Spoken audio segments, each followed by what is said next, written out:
Nothing works in my favor. You know what? What were you trying to do? I was trying to do like a softy intro, but apparently, due to the fact that this thing wants to mess up, we're going to get a fucking edgy one. And I can't get that either. Fuck. GG Stream Deck. Hi guys, welcome back to another episode of Kaotikast, starring me, the failure of the Stream Deck, and Chaos, the one that doesn't have a Stream Deck. No, I do not. We have an important announcement to make. We recorded this on November 2nd. Tomorrow is election day. Go vote. Yep. It's, no matter who you vote for, it's probably the most important election of our lifetime. True. And also... literally, pretty much, I would say, just about everything is at stake. Yeah, I was going to say that because either tomorrow, it doesn't matter who wins the election. It's just going to be overall chaos. Yeah, I think it's very telling that I don't know if you've seen, but apparently there are different stores across the country who are boarding up and supposedly preparing for a mass unrest. So that's reassuring. Mm-hmm. I'm sure it will be mostly peaceful. Yep, hopefully peaceful. As the media tells me, it won't be, because apparently, in some places in big cities, they're going to have voter guards. Yeah. Well, but anyways, today also marks the start of yesterday technically marked the start of the phenomenon that apparently, I don't know if this was started by Reddit or who started this, but NoNutNovember. You mean daylight savings time? Turn your clocks back an hour. That also, I keep forgetting when that happens too, like, honestly, because I forgot to do that, and then I woke up and I thought I'd like slept in because my clock, I still hadn't set it back. And you're like, oh shit, look at your phone. Oh wait, daylight savings, go back to sleep. Yeah. that happen. Well, anyways, yeah, so apparently we are now in the cursed NoNutNovember, which basically the premise is you're not supposed to nut the entirety of November. For some people it might be easy because they might not choke the chicken, whatever expression you want to use, as much as don't want to wet the noodle. Yeah, as much as some others might do. So no pun intended, it might be harder for some than others. Yeah. I know I did partake in this last year, and I lasted up until the 19th. I tried to participate it last year, and I didn't even last a day. because I will say, if you're in a relationship, I think you should basically just say I'm exempt from it, because unless you want to put your girlfriend through that, but Chaos, you don't understand. They would enjoy it later, because the longer you wait, True. the better the surprise. Yeah, I mean, the same can be said for, choking your chicken or whatever you want to say when you do eventually get around to it. If you did make it through the majority of or the entirety of the month. But yeah, so I lasted until the 19th, and I don't know how long I'm going to be able to go this year. I guess we'll see. I know that last year, like, it got really just it got so difficult, like right around when I failed. Like, it just got it seriously, it almost feels like you're being tortured in a way. Like, you literally, like, feel like you have to hold yourself back, like you just need to have your hands tied behind your back the whole time just so you resist the urge. Because it just gets so much more difficult. But I will say, like, it is, not everybody has to partake in it. Nobody's going to get on you if you don't. I just do it out of curiosity, just to see how long I can go for. Yeah. But I think it's also going to be more difficult this year too, just because for various reasons. Last year I was working. I'm not working at the moment, so I basically have much more free time on my hands. I need to find ways to distract myself more, so I don't potentially wander into the so I don't fail early on. Yeah, let's just say. You don't want that. You don't want to succumb to temptation. Have some integrity. Yeah, be a good Christian. Don't give in to the devil's temptation. Don't give in to it. But yeah, so just wanted to address that. Today is the 2nd, and so far I'm doing okay. But give me about a couple weeks, and I think things will be very different. It's going to be a lot different for you, actually, because as soon as the end of the week happens, you're like, I'm going to watch this movie. I loved this movie as a kid. God damn it. It's like that meme. Like I don't know if you've seen it. It's like it's just like this black dude, and he's like staring, and it's I forget what it was. It was like day something of NoNutNovember, and like homie's ass looking real good right about now, or something like that.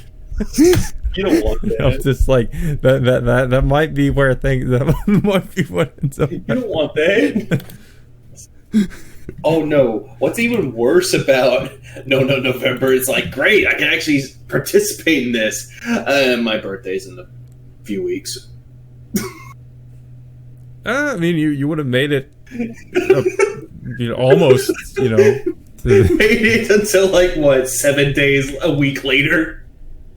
Yeah. No. Yeah, but NoNutNovember is it is a challenge, all right. And then there were some people I remember, like when the NoNutNovember thing was going around last time, like they were saying like, oh, you should just not know you're around, and I'm just like, you guys are fucking crazy. Like, I don't know how you do that. Like, I really don't. Motherfucker, I'm not gonna stay abstinent. I mean, I have to have fun sometime. I don't know. Maybe it's just because I'm not someone that does this, but I just can't put myself, like, I can't understand how someone can just go like a whole year and just never do it. Like, can you imagine like how much like just how sexually repressed that person must be? You don't understand, Chaos. It has to deal with like, to me, that's not healthy. I know they want to say, oh, you doing it regularly isn't healthy, but dude, it's also like, I would say it's even more unhealthy for you to not do it at all. Or not, like, that's bad. Not to have horny thoughts. Oh yeah, and I mean, like, there's also that too. Like, you're eventually that's gonna happen. Like, I don't know. Like, it's just like I can't see how you would never, that would never cross your mind. You'd never have the urge to do it. Like, it's just, I don't know. I guess maybe unless you're just busy all the time and you never. But even then, like, I don't know. I just don't believe it. I don't believe there are people who just don't, like, you're around, they just never do it. Unless you're like one of these rare people who consider themselves like asexual or something like that. Otherwise it's like bullshit. I mean, even then, no. It's just really fucking hard. And it's like, yes, I'm going to go on Twitter. There's a lot of lewd shit here. Yeah, that too. I mean, like, if you're on, unless you literally put parental controls on your fucking computer or something, and you just somehow manage to avoid all that. You look at this and tell us there's a God. Oh god, yeah. Well, I had that question too, because like when I posted about, like, just kind of jokingly, like, and I put the hashtag and I posted about it, like, you can look at I wouldn't recommend doing it, but one of the replies, like, somebody actually replied to my post about it, and they're like, I already failed, and they posted some fucking furry shit, and I'm just like, god damn, get that shit away from me. Like, what the fuck? Who likes that furry shit? Oh god, like, I did not expect to see that when, and I was just like, god damn it, that's basically what I thought when I saw that, like, there is no God. Yeah, it's like, Jesus Christ. Oh, and also, the second picture I sent you, that's exactly what people are thinking about during NoNutNovember. Or the SpongeBob meme where he's like, I need water. I don't need it. Or I don't need it. I need it. Oh no! Okay, this is gonna sound a little bit weird, but there's some furry porn that's nicely detailed, but it makes me question myself. I would have to question you as well. What the fuck? Why question me? I just like I can't like I've never understood why people find that attractive. Like that's just like I don't know. I've seen some fucking furry art. It's like it's a cat girl, like it's an anthropomorphic cat girl. Like if it's like a humanoid, like if she's like human with like cat ears or something, like whatever. But like it's like human characteristics, but the face it's a little bit like on the cat side, but still looks human. Hey, just because I see it doesn't mean I want to go fuck my cat. Yeah. I'm not that fucking bad at the degenerate. I have some integrity. Yeah. It's just like I'm not gonna tell people not to do it, but it's at the same time I'm just like I can't get aroused by that. That shit's weird to me. Anyways, go vote. Go vote. Yeah. Go vote tomorrow. You know, I should just retitle this podcast like The Revenge of NoNutNovember or something like that. Or better yet, just call it like the fucking random episode number 2, No Nut NNN. Put the thumbnails like some people, like random people doing the O face or something. or better yet, just the Pikachu. Yeah, or better yet, some furry art. Why not? No, no, that will not do it. No, dude, do the furry art. That way, we can have subscribers. We can get more people in tune with this.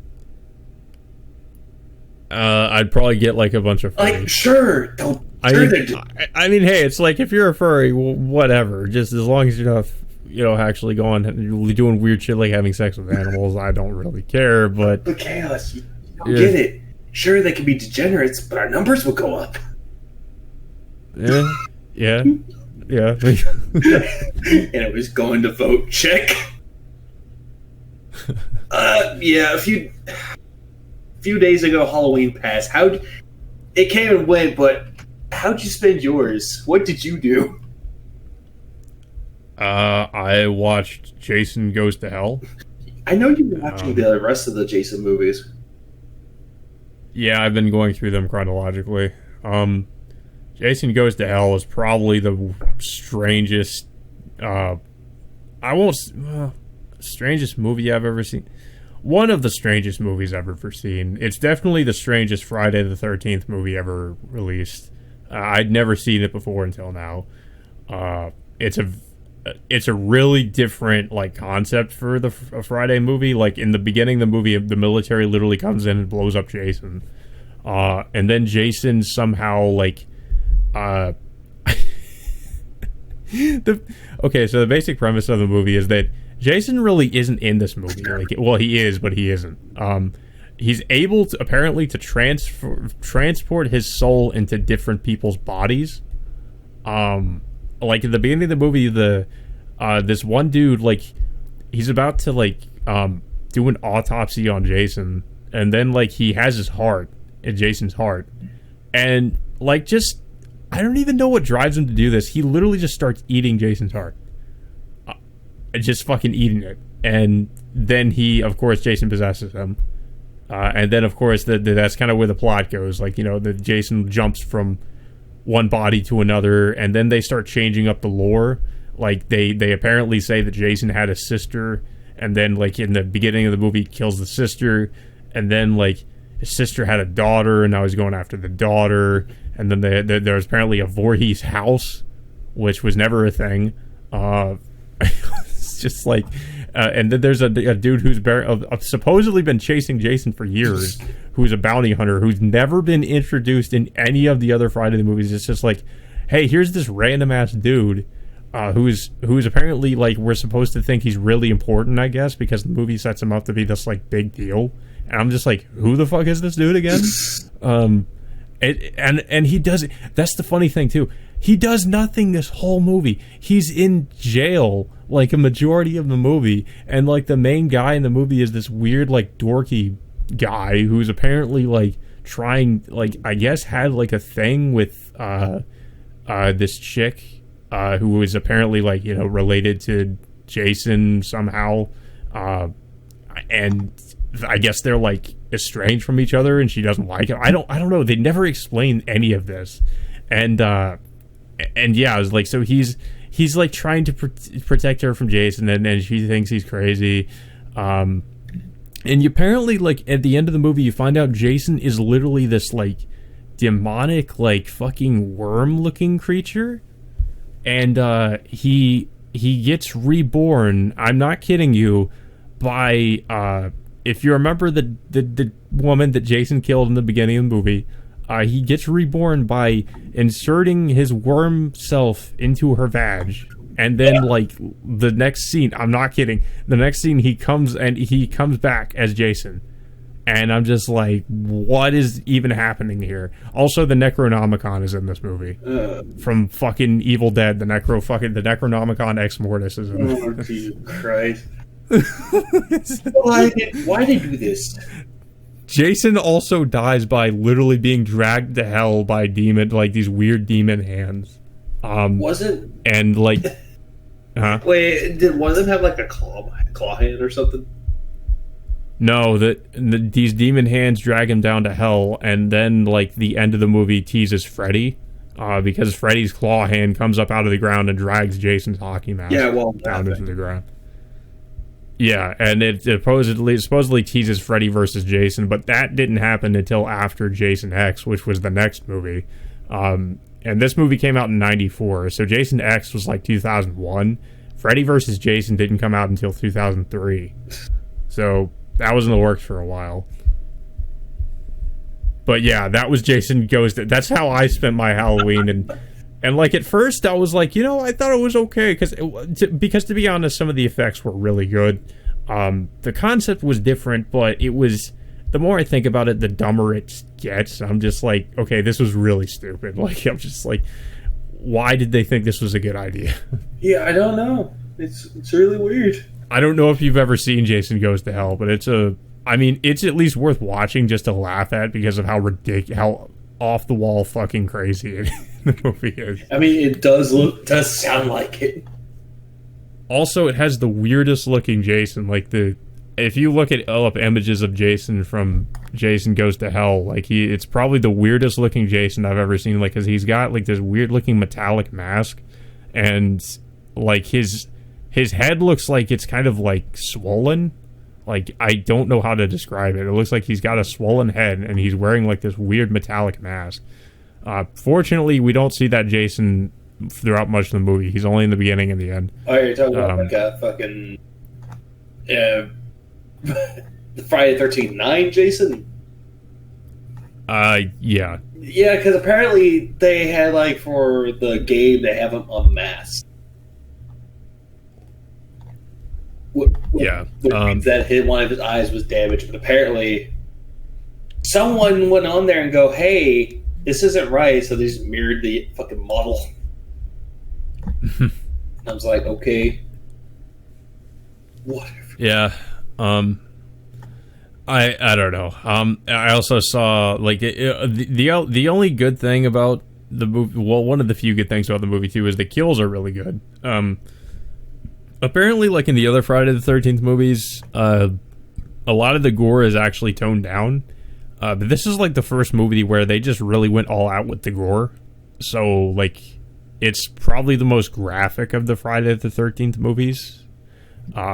Maybe, like, aside from, I guess, Jason X or some of the other ones. But it's the most graphic so far. Like, when the fuck aren't they? Well, like I said, like the first, the first 8 Friday the 13th movies, they can be graphic, but they're pretty toned down in comparison. Like, apparently the MPAA was really, like, up their ass, I guess. So they couldn't, they had to cut away with a lot of the kills, and they couldn't really show a lot of, like, graphic stuff. It's not, I will say, yeah, the Friday the 13th movies aren't quite as graphic as some of the other horror movies I remember from that time period.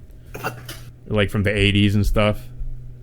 But at the same time, it's like, It's a slasher film. It's supposed to be fucking gory and violent.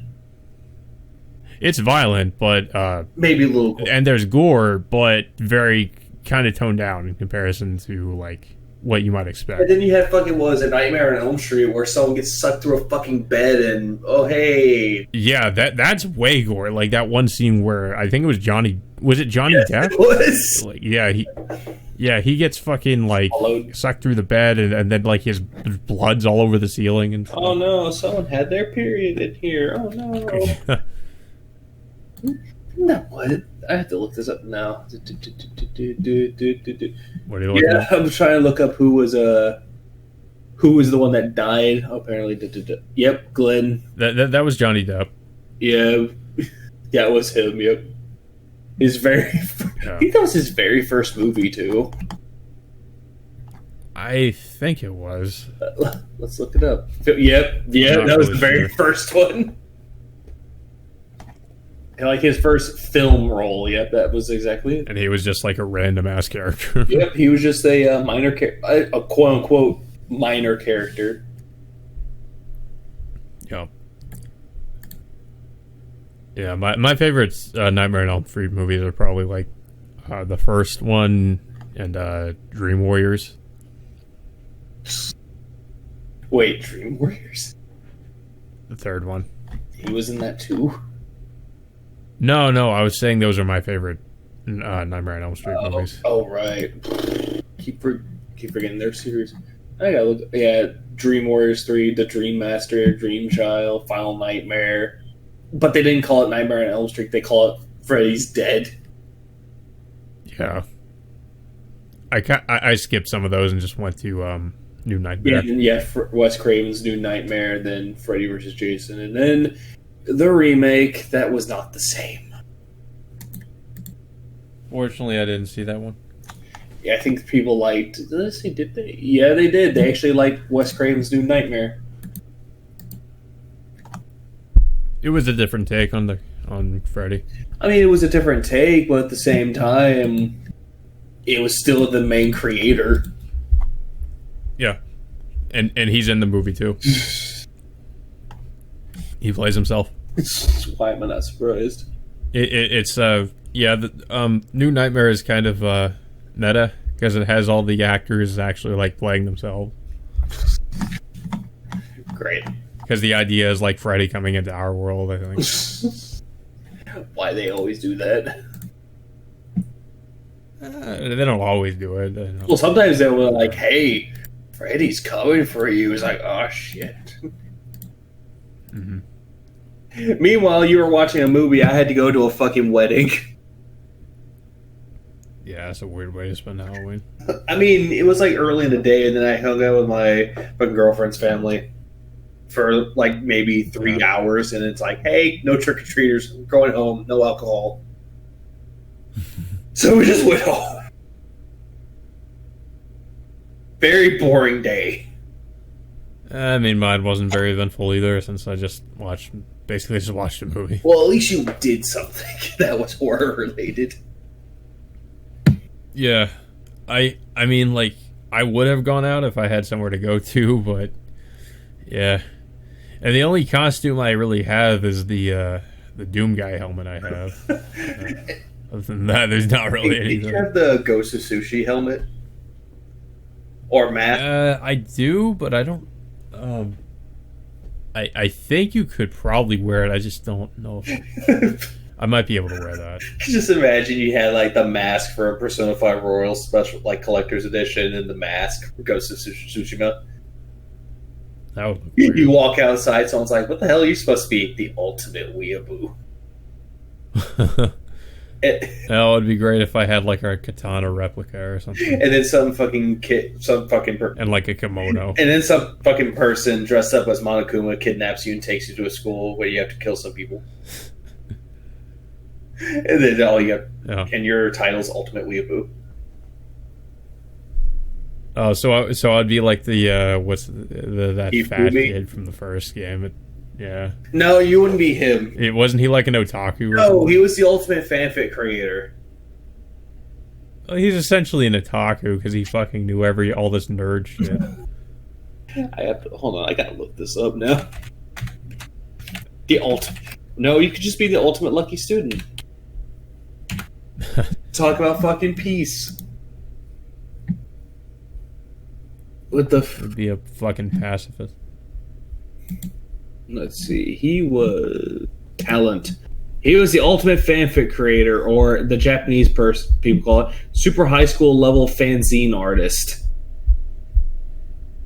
Yeah, he's an otaku. Or super high school level doujin author. Yeah, he's pretty much what the Japanese would consider an otaku. How the fuck would that be otaku? He was the ultimate fucking hentai artist. He's pretty much with it. He's in all the otaku culture related things. He knows all about that shit. He's, in my opinion, he's basically just an otaku. No, he is a fucking hentai artist because you don't see otaku. Well, actually, I don't know if that's true or not. Yeah, you were about to fucking bullshit. Otakus don't know much about hentai. Wait a minute. Are you sure about that? Okay, John Cena.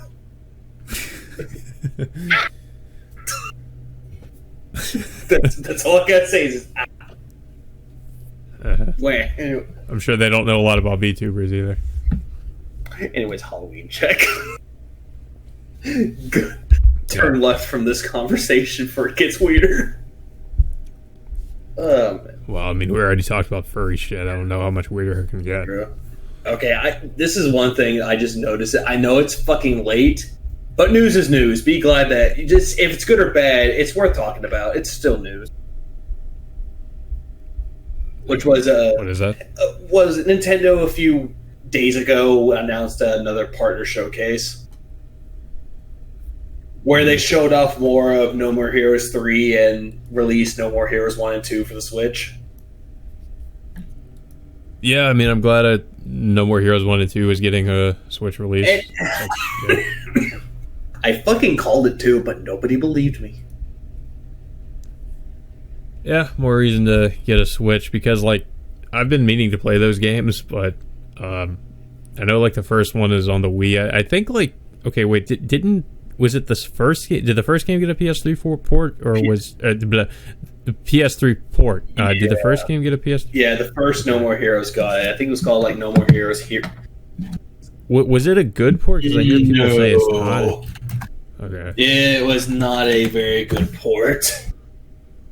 I have to wonder how the Switch ports are then. From what I heard, a lot better. Okay. Let's see. Did not try to search again. I'm trying to look for the PS3 version of it because they call it something. Oh yeah, I was right. It was No More Heroes, Heroes Paradise, and Reception. Sales for it were better, but apparently the screen tearing and slowdowns were no good.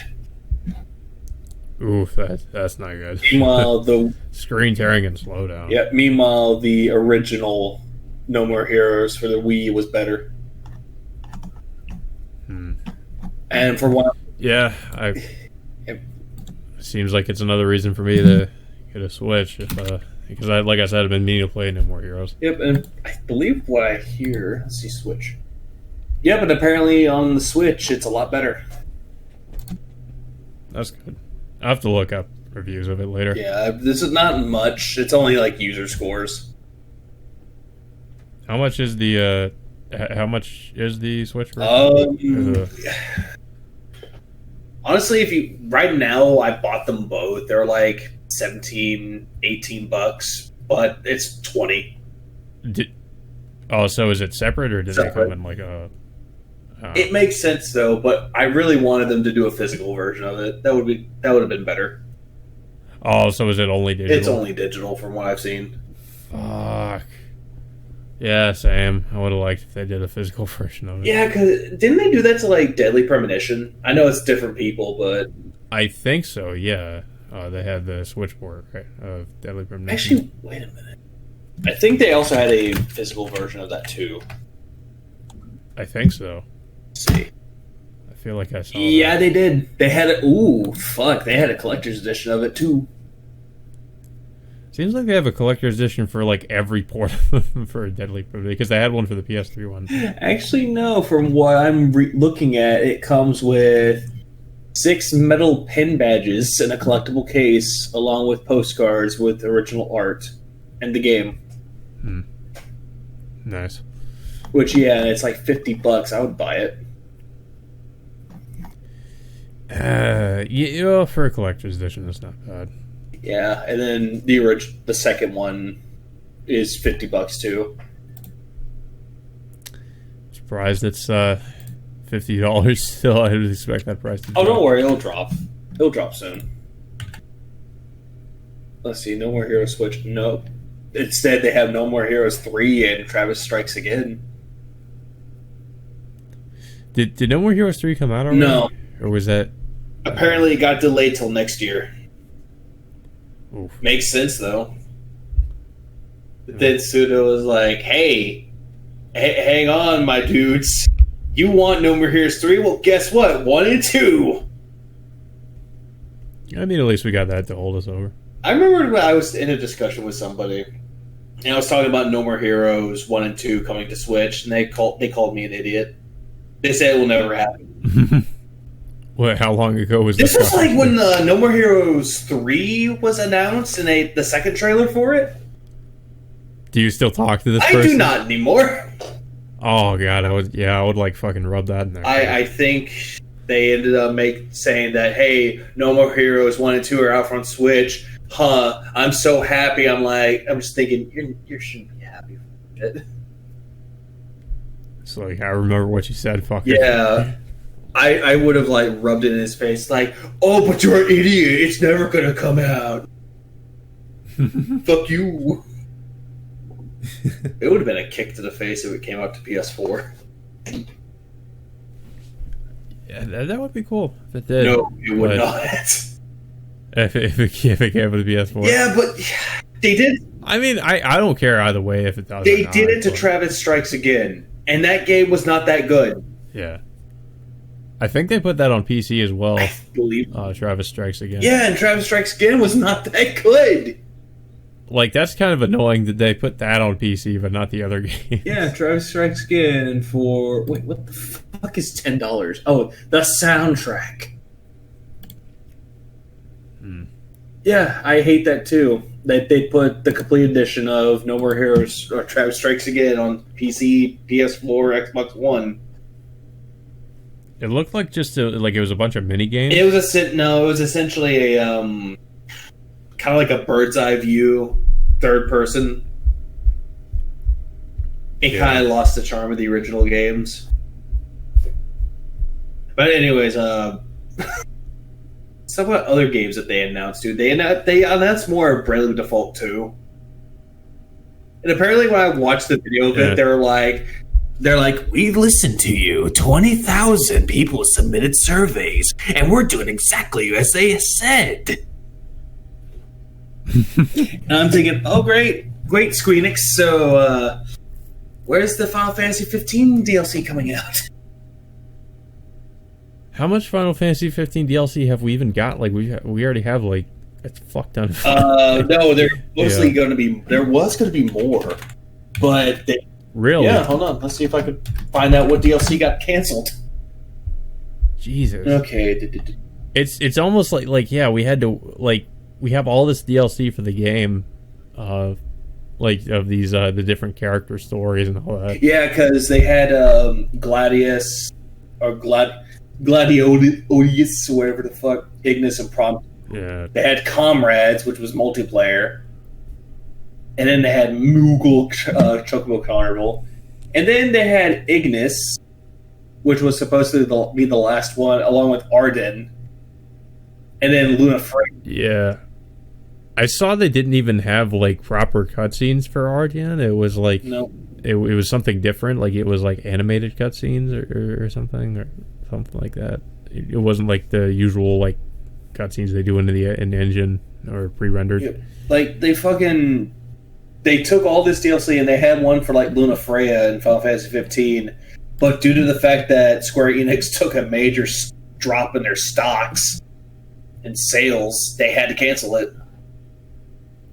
jeez. And also, yeah, we listened to your complaints. Like, yeah, that's also great, Square Enix. Oh, what about the Crystal Chronicles remastered?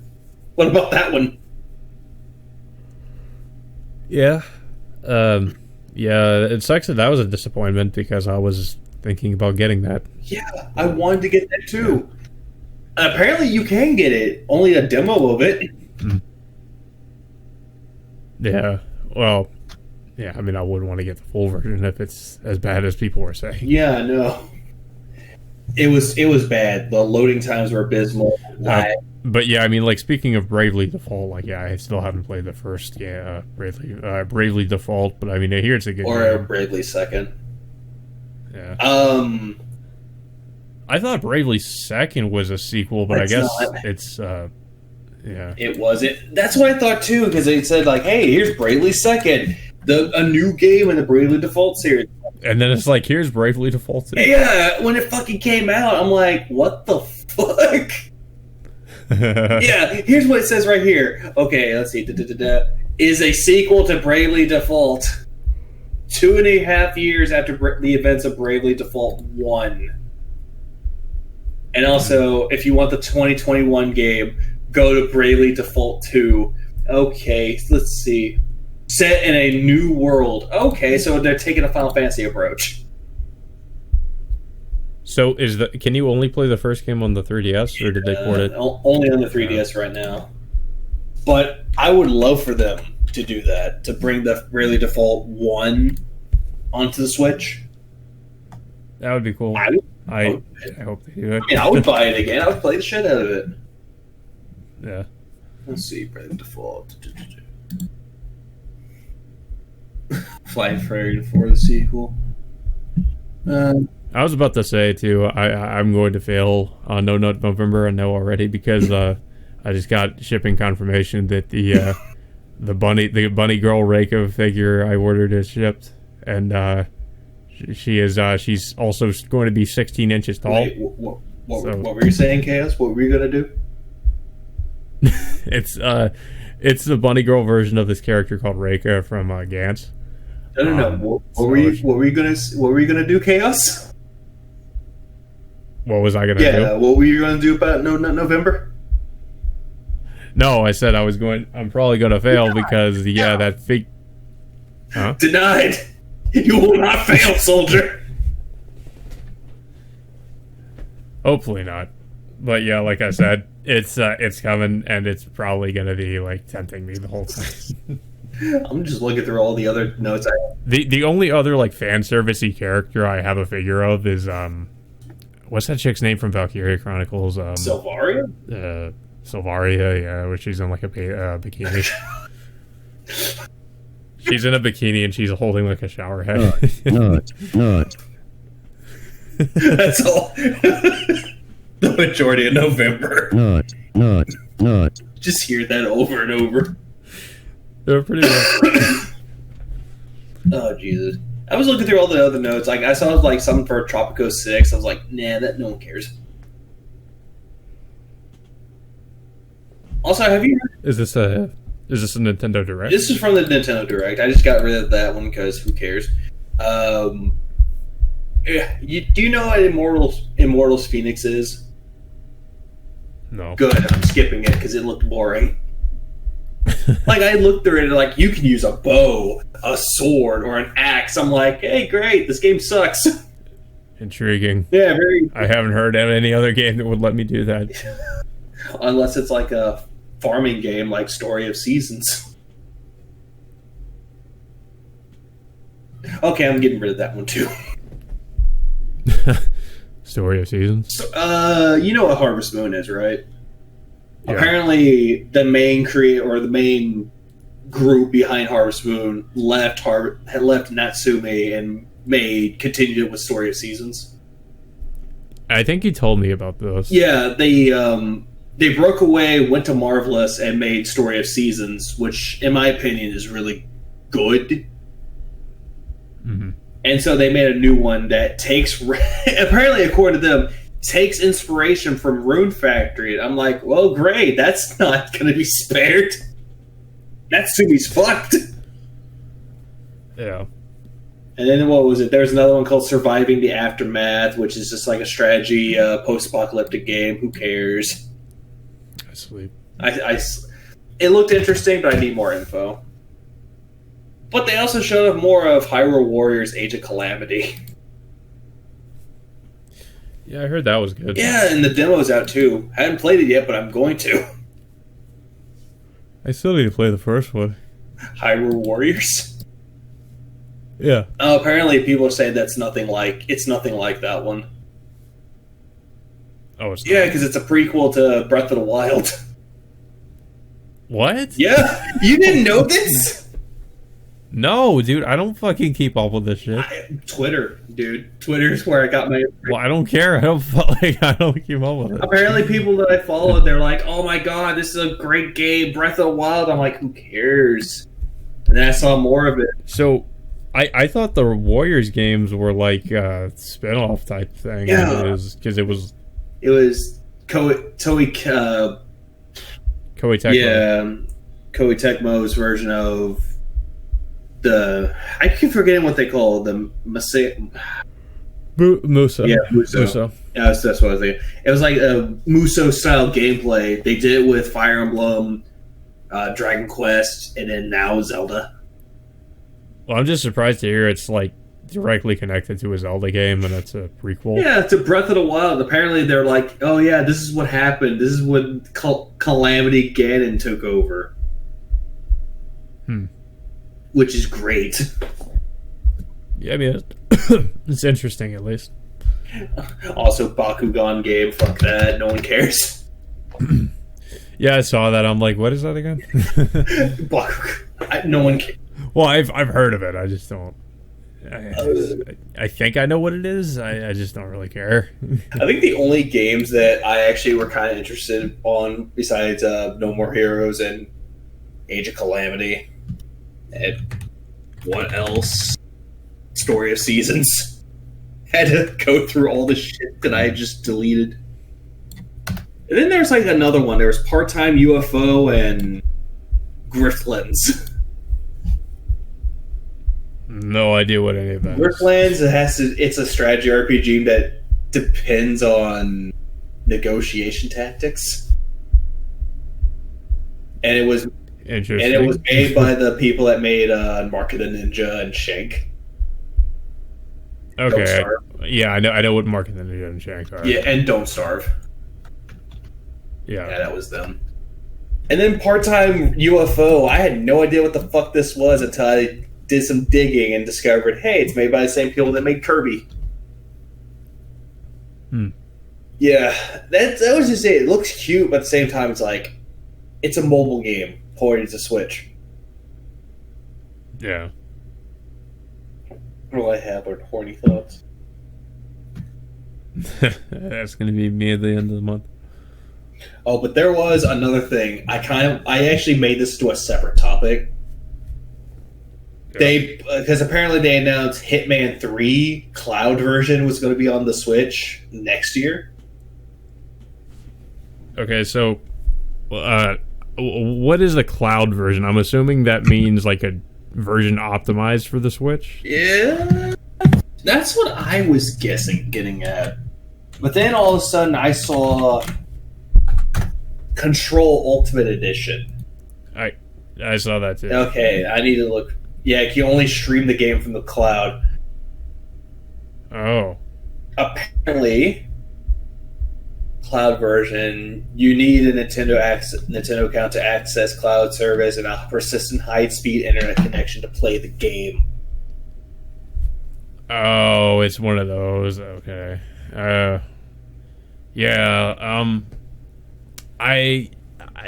I think these have been tried before with these like games where you can like stream them. Yep. And it it usually doesn't really work out too well. Yep. Oh, here's the kicker. Any interruption in the connection will cause it to disconnect in minutes. In order to buy the game, players will be required to use a launcher application to test their connection to handle its requirements for 5 minutes. And it requires you to buy Access Pass. Okay, now that you got that info out the way, is this a good thing or a fucking waste of time and server space? Yeah, I would have to go with the latter. Because I'm seeing this. Right. It's like, okay, cool. People can play games on the Switch, like Control. And then you realize you need to have really fucking good internet to play a game like that. Yeah, you're talking about, like, a minority of people, I think, because there's not many people who have, like, internet that's going to be good enough to do something like that and not experience, like, connection interruptions and all this other stuff. Yeah, exactly. Like, you would have to have, like, Fios or something like that. Fiber wire. Even then, like, I just don't know. Like, I don't think we've ever really gotten, like, a really...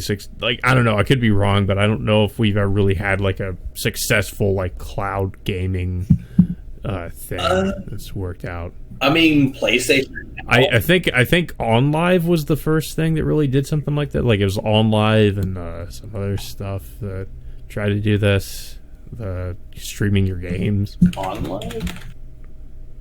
You don't remember OnLive? I just found it. Was it Mountain View? Okay. Yeah, cloud technology. Started 2009, but it ended many years ago. Yeah. And it sucked from what I've seen. Yeah, it's reminding me of that. That's not good. I mean, I guess, it's good for people who don't, can't play those games. I don't know. I think like if you can't, if you can't play the game on Switch for whatever reason, play the game on another platform. Yeah, like PS4 or PC. Yeah. Play it on a platform that can handle it, and especially just play it on a platform where you don't have to stream it. I mean, I fucking have the game on PS4, and honestly, I love how the article is like, oh, it blends storytelling and fucking sci-fi horror action. I'm like, the game's kind of boring, though. That's what I've been kind of like consistently hearing from people that played it, and they said the game was kind of boring. Yeah, it's like, I bought the game a long time ago because a lot of people said, this game sucks. I'm like, I'm going to prove you wrong. Never touched it until a few weeks ago. And then I tried playing it, got to the first part of the game, and passed the fuck out. It bored me to kind of a little bit. Yeah, I mean, it looks interesting. I've always kind of been a fan of Remedy. I like most of their games. Yeah, that was why, too, because I liked Alan Wake. Yeah, the Max Payne games are good, too. Yeah, those were other great ones. And then they made shitty ones. Yeah. What else did they make? They made Quantum Break. Quantum Break was okay. Like, it wasn't as bad as people were saying, but it wasn't great either. Hang on. They did. I had to look up what they did. Control, Death Rally, Max Payne, Alan Wake, Death Rally, Quantum Break, and then Crossfire X. I don't think I've heard of it. It is a first-person shooter only for Xbox One and Xbox.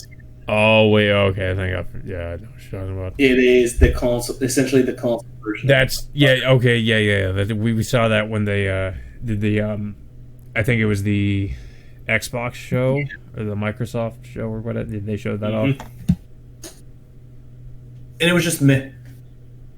Yeah, I completely forgot about it. I completely forgot about Remedy too, especially for that. Anyways, cloud services check. You know what? I'm just gonna say this. It's also gonna be Doomsday. It's gonna be Doomsday in about a week or so. What do you mean by Doomsday? You mean like the end of the world? PS5 and Xbox Series X is coming soon. Oh. Yeah. I mean, great. Quote unquote next gen gaming is here, guys. It took them how long? Yeah, I don't even know if you could call this next gen. I mean, like, okay. I would call it next gen until it comes. Here's how I describe next gen. This happens to all the consoles. It comes out, you give it a year, and then they call it current gen gaming. Yeah. But here's where I don't understand with this. How can it be next gen when you're still going to make games for PS4 that will look the same as PS5? Mostly the same. I mean, like, I don't know if, just looking at it, you'll be able to tell any substantial difference. I'm pretty sure there'll be a performance difference. But, or a company's going to do the same bullshit that they did in the past, like for the PS3, which is like, hey, you want the campaign for this game? Nope, get the PS4 version. Yeah, I mean, I expect them to be doing the cross-gen thing for a while, at least maybe for another year or so. That's what I'm going to get at, too. Like, in a year or two, they're going to stop continuing games for PS4 and then making people buy the PS5. Yeah, I guess we'll just have to see what happens with the PS5 until then, because, I mean, so far, like I said, I'm just kind of underwhelmed with PS5. I mean, the Series X doesn't really do anything to sell me either, but, it's... But it's just more... But the Switch? It's more stuff there than, what I'm seeing from PS5. I'm more inclined to get a Switch, though, to be honest. I mean, who wouldn't? Yeah. I mean, I already have a Switch. It's on right now, downloading a game I bought for $5. But no, it's like, I've seen all this, and it's just like, I see people selling their PS4s, hoping that they get a PS5, and I'm just seeing this going... I just don't, people are fucking, just kind of scrambling to get a PS5, and I'm just seeing it. And it's like, have you people forgotten, have we learned nothing from the past when, launch consoles come out, and they end up, having issues almost all the time? Yeah, having issues, not enough fucking games. They just won't work. You have to send it back, and you got to go through that process. Yeah, the fucking... What was it? I know for a fact, PS3, Xbox 360, they had the issues where it had severe fucking problems with their consoles, and they always have to ship them back. And then a year or two goes by. Yeah. Here's another console. Same thing, just looks different. Yep. And now, nowadays, I'm seeing people selling limited edition PS4s just so they can get their hands on a PS5. But they have the controller, though. They're holding up their fucking controller in front of a camera going, look at me, I got a PS5 controller. And I'm just thinking, great. You have a console? No? Then shut the fuck up about it. I don't want to fucking hear it. Yeah, I think. Do you want to talk about the DualSense 5? Let's talk about the DualSense 5. How people say it'll work on PS4. Nope, but it sure as hell works on the PS3. That is weird. How I heard it works on the PS3, and I think it works on the Wii or the Switch. Yeah, it was the Switch. The Switch. Hold on. But it doesn't work on the PS. Yeah, hold on. DualSense controller works on Switch. Apparently, this is some kind of issue with the Bluetooth connectivity, I suppose. Okay. Here's how. The new PS5 DualSense controller also works on Switch with the help of an adapter. Twitter user Broken Games HDR tweeted a video that appears to have shown a DualSense controller being used to navigate a Mario Kart 8 Deluxe menu screen and the menu on a Nintendo Switch. Yeah, I did see the that. one thing I'll give this clown is that he actually shows off something that's actually fucking hilarious. Yeah, which is the only reason why they're referencing him. You know what, Broken Games? You get a special off from me. Okay, there we go. That's it. That's all you get. No applause or anything. Yeah, he's also part of the clown show known as the Weapon Wheel podcast. he probably sold his PS4 to get the fucking PS5. Uh-huh. Oh, but here's Probably sold it for $1,000. Oh, and here's another thing that I have to ask: are the games worth it for that are coming out on launch day? Since they're coming out for PS4 and Xbox One anyway. There's really not. I mean, like everybody's like jizzing their pants over Miles Morales, and pretty much like I don't really hear much of a fucking peep, at least from the people I see talk about this on a regular basis about like Demon Souls or anything. It's mostly just Miles Morales and DMC 5 Special Edition, okay. which of course, as we know, is probably not going to be an exclusive for very long. But there's mostly just Miles Morales, which I honestly like. It looks good, but I'm just, if I want to get it, I'll just get it on the PS4. Exactly. I mean, I already want to get it because they have the Spider-Verse suit. Mm-hmm. But okay, you made a great point. Yeah, Demon Souls is pretty much the only one that's not cross-gen, and as of right now, at least, is the only one that is not multiplayer. Yeah. But here, you actually made a great point, though, because a lot of people, they always talk about Miles Morales and DMC 5 Special Edition. Okay. I don't know if I said this before. Hold on. I got to put on some Dry and Glide, because this is going to get kind of... This is going to get kind of fucking hard here. Devil May Cry 5 Special Edition is the same fucking game, just on next-gen consoles. Move on. I mean, apparently, like, the only real difference is that we have Virgil now. Ooh. And that is enough. Ooh. That is enough Ooh. for people to want to drop, like, $60 fucking or however much fucking the special edition. Oh, you know what? I'm just gonna do me a little bit of fucking research. Let's see. DMC 5 Virgil DLC. It will be on PS4. Let's see if that's a thing. Let's see. Oh, here it is. DMC 5's Virgil arrives on PC, PS4, and Xbox One in a couple of weeks after next gen. Oh, fuck me. Gotta get the PS5 version. Woohoo! Oh, this is the first time I heard about that. Really? Yeah. In the next couple of weeks, next couple of fucking weeks, these fucking retards are gonna go out, buy the PS5 version, and then they see that, hey, Virgil's on the PS4 version. Oh boy. But no! PS5! Oh! No. Right, and they're gonna be playing fucking Bury the Light while I go in to buy the PS5 bundle with the fucking DMC Plus special. Pulling on their double triggers while talking about subhumans. And their fucking Virgil cosplay. Do me, Virgil. Yeah, but I mean, it's just hilarious. I knew this was gonna happen. I knew it was gonna happen. Yeah. Like I was like, yeah, this is coming to PC. This is not gonna be an exclusive. Yeah. No fucking way. Yeah, and then they would be high to make this an exclusive. what is it? Then you get fucking the other games. They had Sackboy, Miles Morales, Balan Wonderland, like all these fucking games that they announced, and they said, end quote, next gen only. Also, Oddworld, the like Abe's Odyssey sequel, the new one. And then they say, hey, it's also coming out for PS4. So I'm seeing this, I'm just like, what's the fucking point of a new console when they're going to put all these games that they announced for fucking PS5 onto PS4?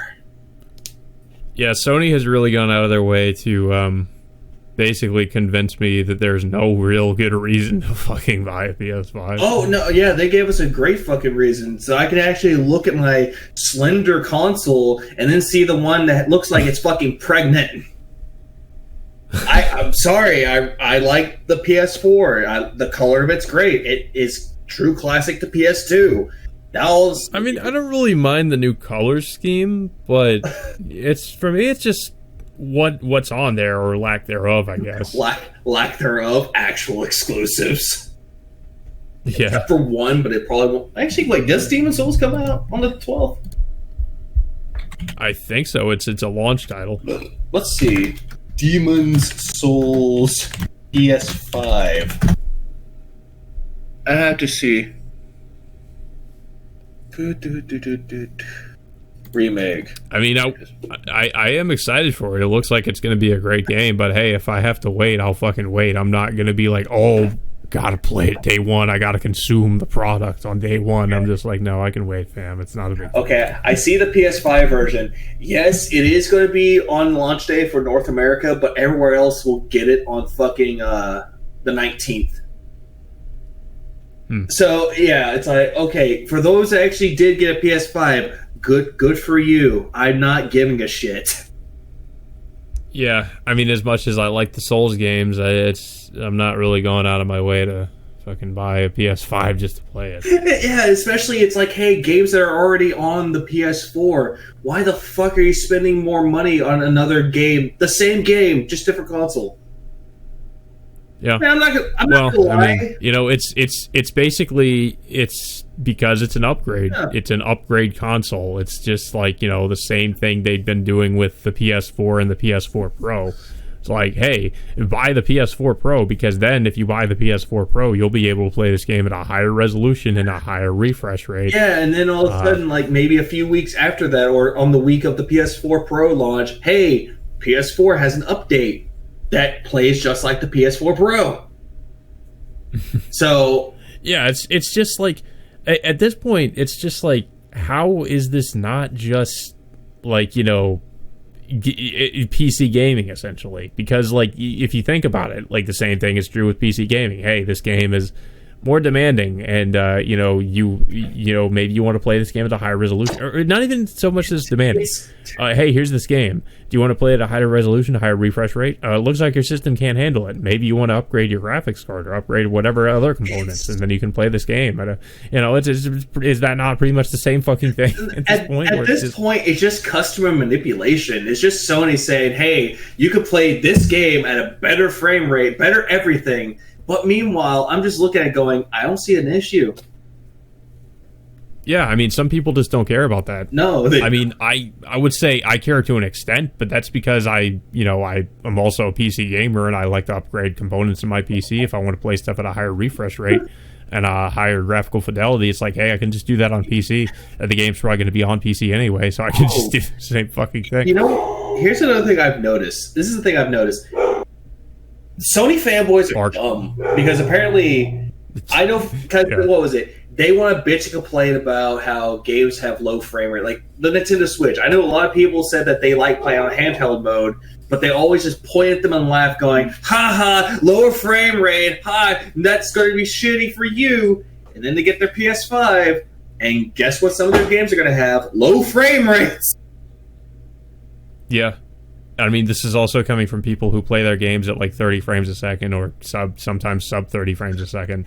And these people want to get on you for playing a game at like, you know, maybe a lower frame rate or, you know, lower graphical fidelity. I'm like, you guys don't really are not really in much of a position to talk, because, you know, not all of your games are in high refresh rates or, you know, high graphical fidelity either. You're playing a console version of that game. Now, if you were on PC, then, you know, you know, and if you're going from like PC gaming, for example, to like console gaming, you notice stuff like that more. Like you go from like 60 frames, or, you know, in my case, sometimes some of the games I play are like 100 frames.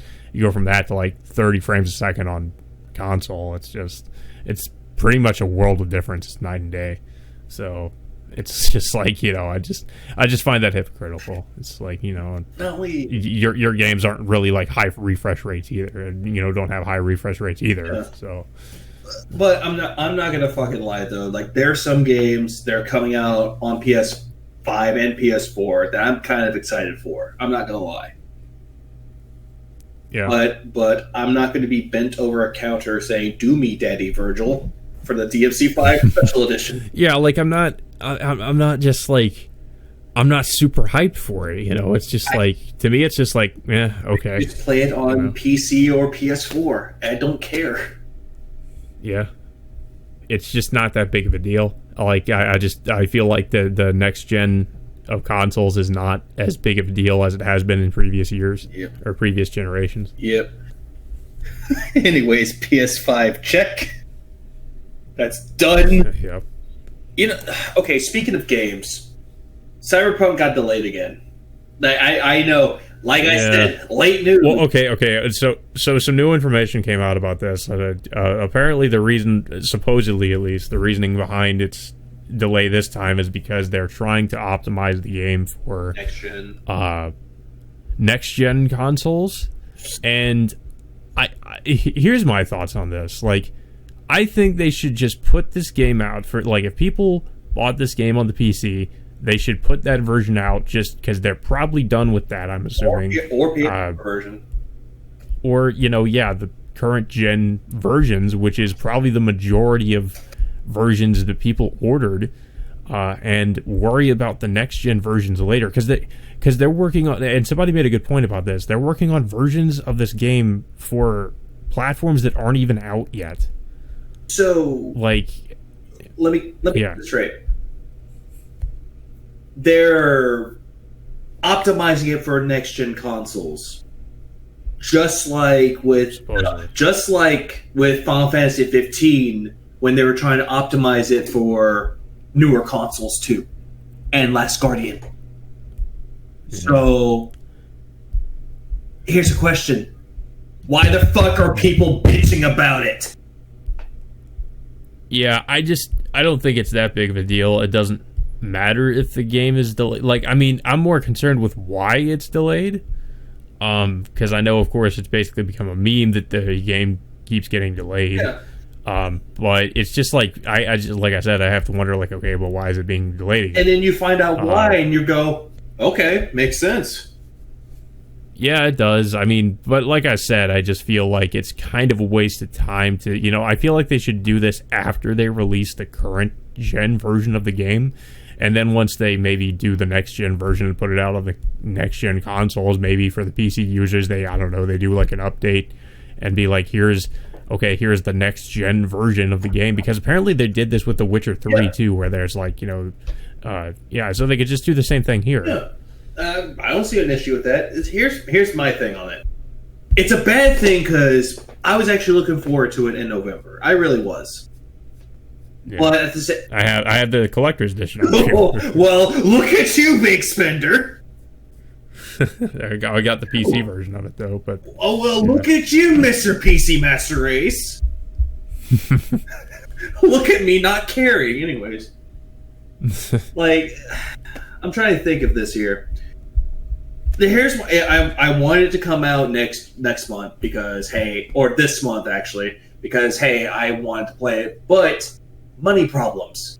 So I'm glad that it got delayed so I can actually buy it when I have money. Yeah, I mean also just the stuff with the pandemic and everything too. Not everybody has money to throw around either. Yeah, that too. But it's just like I don't understand why people bitch and complain. It's like they did it with Final Fantasy. They did it with Last of Us Part 2. And a lot of people, these fucking hypocrites, come out of nowhere and they say, oh yeah, look at how much overtime that they did for this game just for it to be delayed. Oh, it's like, but Last of Us Part 2 is the greatest fucking game known to man. Yeah.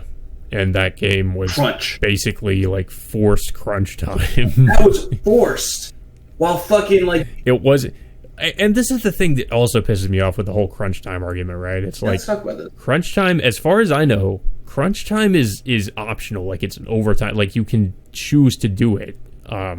With The Last of Us 2 with Naughty Dog, like, it was basically they were forcing you to do crunch. Yeah. And sometimes not even really paying you for it. Yeah. They just gave you... It's essentially volunteer work at that point.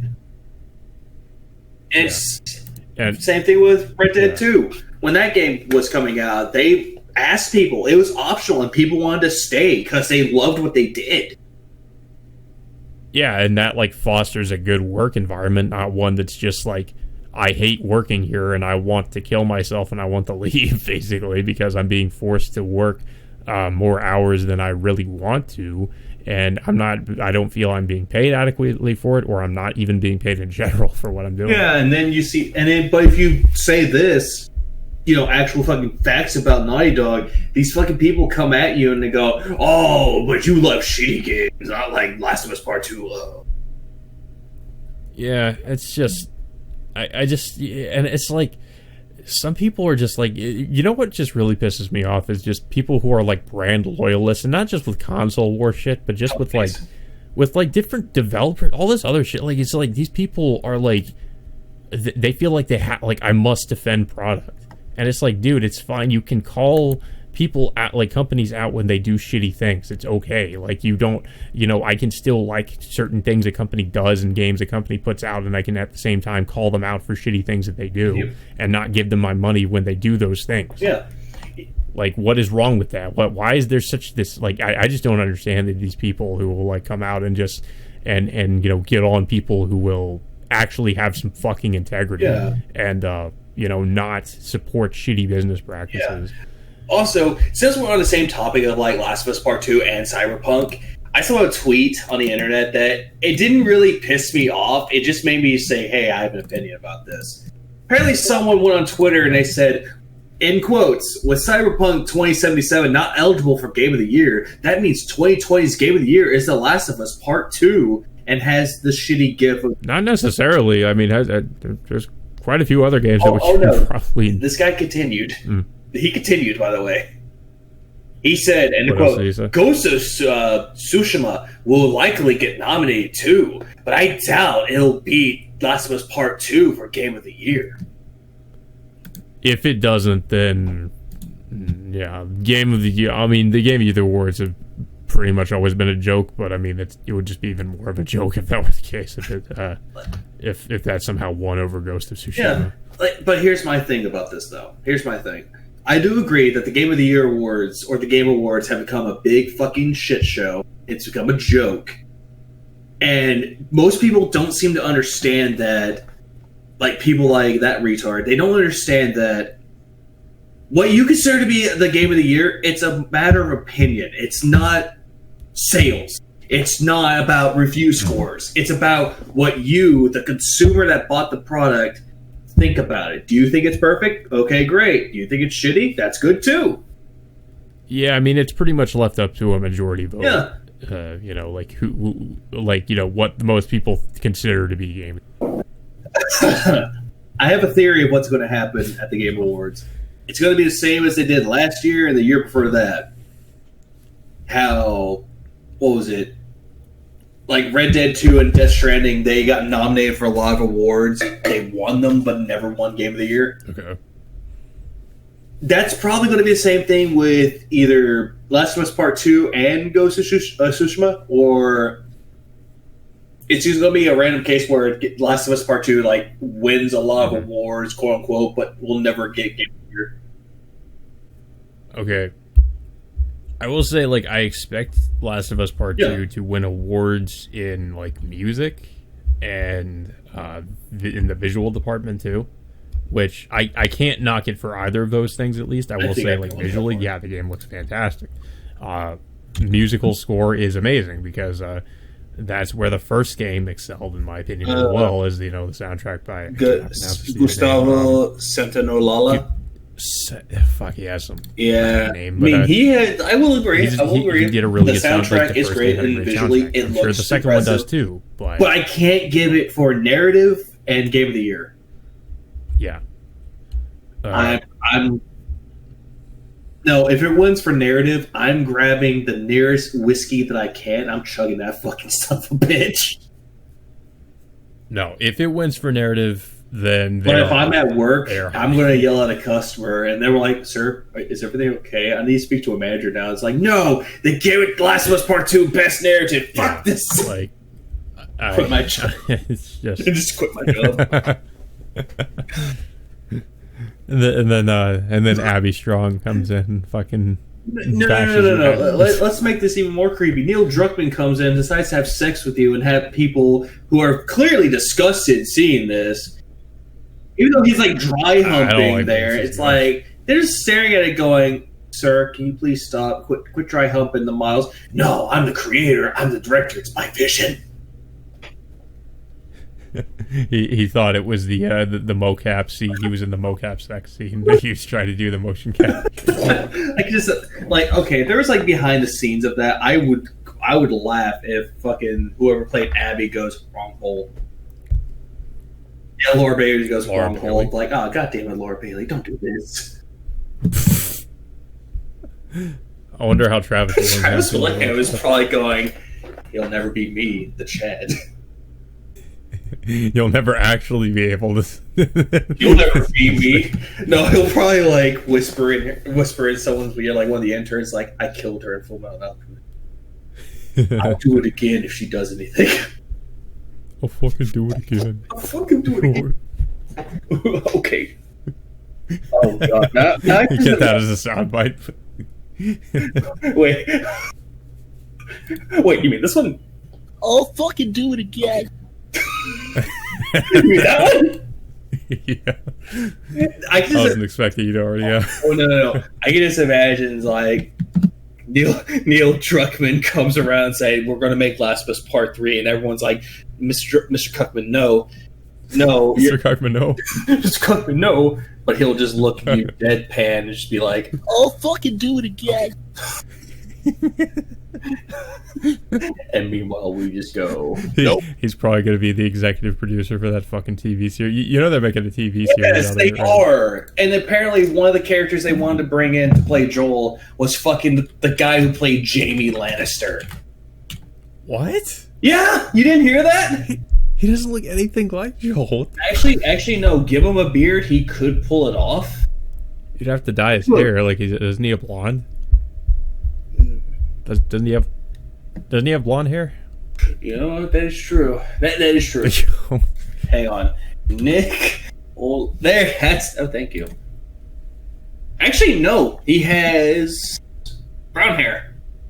Oh. The only reason why he had... Oh, actually, no, shit. He actually has brown and gray hair. The only reason why he had blonde hair was because of fucking Game of Thrones. Oh, maybe.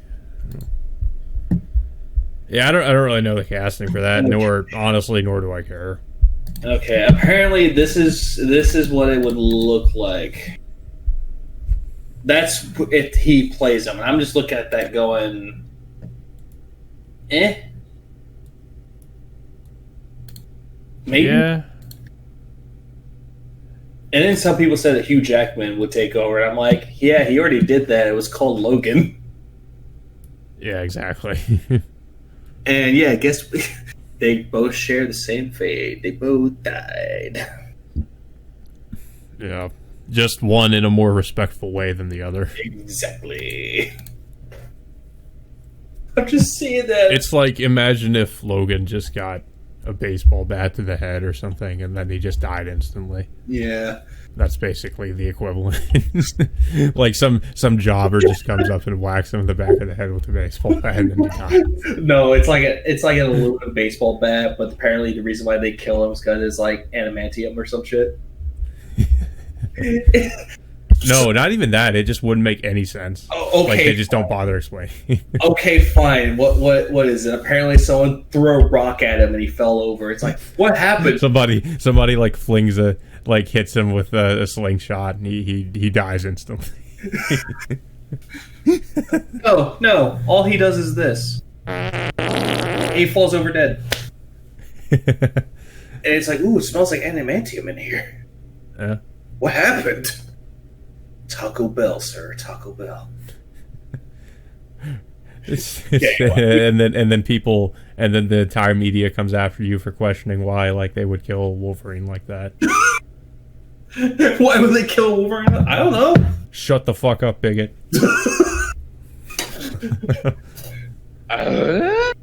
It's very clever. You just don't understand what their vision, what they were trying to go for. Then fucking George Lucas comes out of nowhere. It's like, you don't understand. It's his vision.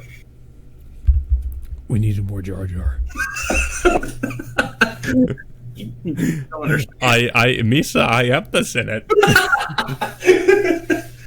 Sir, Mr. Lucas, why'd you make Jar Jar Lord of Sith? You don't understand. This was my vision all along. Misa advocate for Lord Palpatine to get full power of the... No. I got better. Apparently, if the guy who played Jar Jar never came back to do Star Wars, it's actually George Lucas playing Jar Jar Binks. God damn it, we're gonna have more Jar Jar one way or another. Oh yeah, Misa say, I am Sith Lord. Darth Jar Jar becomes reality. No, episode 10. They reveal. I would take that over the sequel trilogy, to be honest. Just give me like the Darth Jar Jar trilogy. No. Here's the rise of Jar Jar. Here's why I say this, because I know for a fact Disney is not going to let this motherfucking thing die anytime soon. They're going to have like episode 10. It's a cash cow. Yeah, episode 10, like middle of it, it's actually Jar Jar Binks walking around holding up a goddamn red lightsaber. It's a dual wielder. It's a double dildo one. No, it's one of those stupid the flip lightsaber from Rise of Skywalker. The one that folds out or whatever the fuck. Wait, Rise of Skywalker? They had one of those? Yeah, you don't remember the stupid scene with fucking Darth Rey, where she's like a Sith Lord or whatever, and she's got the stupid folding lightsaber that folds out. Apparently, someone made one. It's like a Swiss Army knife, and she has like demonic teeth and shit. Like, okay. I like the fan art of that, though. The nice one. Yeah, I know what you're talking about. I just don't like that in particular. It's like Rey was stupid to begin with. Yeah. I didn't mind her in episode 7. They basically ripped off the... they ripped off the Bilbo Baggins scene from like Fellowship when he has like he sees the ring and he just turns evil for a second or whatever. It's like, why not? Why shouldn't I post cringe? I think you should leave that cringe behind, Bilbo. That's so hard. Yeah. God, I saw that picture. That picture was so good. Anyways. Let's see. Cyberpunk and Last of Us Part 2. Actually, no, let's add on to it. Let's just do like little fan theories of what they're gonna nominate for like Game of the Year. So far, we already know it's probably going to be. I have a few in mind. One, could they do DLC? I mean, they did it with Witcher 3 DLC. I anticipate that Doom Eternals, the Ancient Gods Part 1 might be on there. Oh no, they're different. They're just going to put the standalone, the original game on there. Oh, right, yeah. Well, you forgot they had the game that came out this year, dude. Yeah, yeah, true. Yeah. I heard the DLC was great. Yeah, well, I mean, maybe that and the DLC. I don't know, because the DLC was really good, but very, very frustrating, especially if you play it on Ultraviolence. Holy fucking Christ. Oh, shit. The final boss on Ultraviolence, don't even fucking get me started on that shit. Holy Christ. Okay. They have a new mechanic in the DLC called Possessed. Like, you know, these spirits can possess demons, and when they do, the demons become faster and stronger. And the only way to kill, like, and it also they become bullet spongy. And then when you kill them, you need to use the microwave beam on the possessed spirits, kind of like Ghostbusters, to kill the spirit. And if you don't kill the spirit, then the spirit transfers over to another demon. And you need to kill that demon and then do it all over again, basically. It's really fucking annoying. Oh, God. Now this reminds me of one of the bosses at Ekenfell, which was like, you kill one, you don't kill in a certain amount of time. Hey, it revives because they healed it with some of their health. I hate that shit. Yeah. Yeah, and keep in mind, while you're using the microwave beam, you're not invincible. You're still getting hit from all sides by everything coming after you. So, you know, have fun with that. Oh, Jesus. But yeah, here's what I guess will be nominated for Game of the Year. Doom Eternal is one of them. Last of Us Part 2 is another. Ghost of Tsushima is another. Final Fantasy VII Remake could be one. I think it probably will be. Animal Crossing might be one. Yeah. But that might also be like considered as a family game. That'll probably be nominated on that too. Same with Doom for fucking shooter. Mm-hmm. And maybe Dreams, just because why not? Could be. Just so you have 6. Yeah. I can't think of too much else, honestly. Like I don't know. I know there's a lot of delays this year. You know what they need to fucking do since the gaming industry has been pulling out a lot of remakes now? They should have an award for best remake or remaster. Yeah, but they don't. I mean, there's plenty of games that could fit on that category. Yeah, like you got SpongeBob, Mafia, Destroy All Humans, Tony Hawk Pro Skater 1 and 2. Yep. Yeah, like they have all those, and it's like, no. What award did they have? What new award did they have this year? Let's see. Oh, here it is. A new Innovation and Accessibility Award was added for technology or games that address accessibility features. Yeah, so basically like features for the hearing impaired. Hearing impaired, deaf. Oh, yeah. That's the same thing. Blind, blind, amputated, special. You never know. Mm-hmm. Or if you are really, really special, DSP mode. Yeah, they should make a special DSP mode. I mean, honestly, Ekenfeld did that. They have an instant victory button. You know, I watched a video where, well, I'll just give a shout out by Yellow Flash, where he basically says that DSP, it's sad that DSP is more competent at, like, the Souls games than game journalists are. And I don't know how true that is, but I mean, if that is true, then that is pretty sad.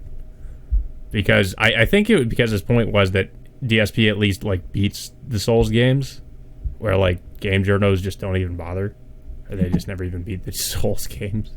Oh, is it? It's pretty sad. Is it the video about beating Demon Souls? Why? Yeah. Oh, I saw. I want to watch. I'm going to subscribe to him now. Yeah. Oh, and great! I just saw another thing too. Sean Connery passed away on Halloween. Oh yeah, we forgot to put that there. I did. I fucking did. Okay. Yeah. Sean Connery passed away.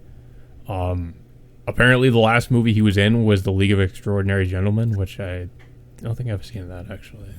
That was 2005, I think. Yeah. I'm gonna look that up. So he hasn't been in movies for a long time. No, because he retired in 2003 and then came back in 2012 for one time. Actually, no. I'm actually looking at this differently. Let's see. There it is. Filmography. I mean, the dude lived to be like 90, so he lived a... Okay, at like 20... Oh, not 20. Yeah, 2003 was the League of Extraordinary Gentlemen, but he was in another movie. What the fuck is this? What? What the fuck is this? What? What the fuck is this?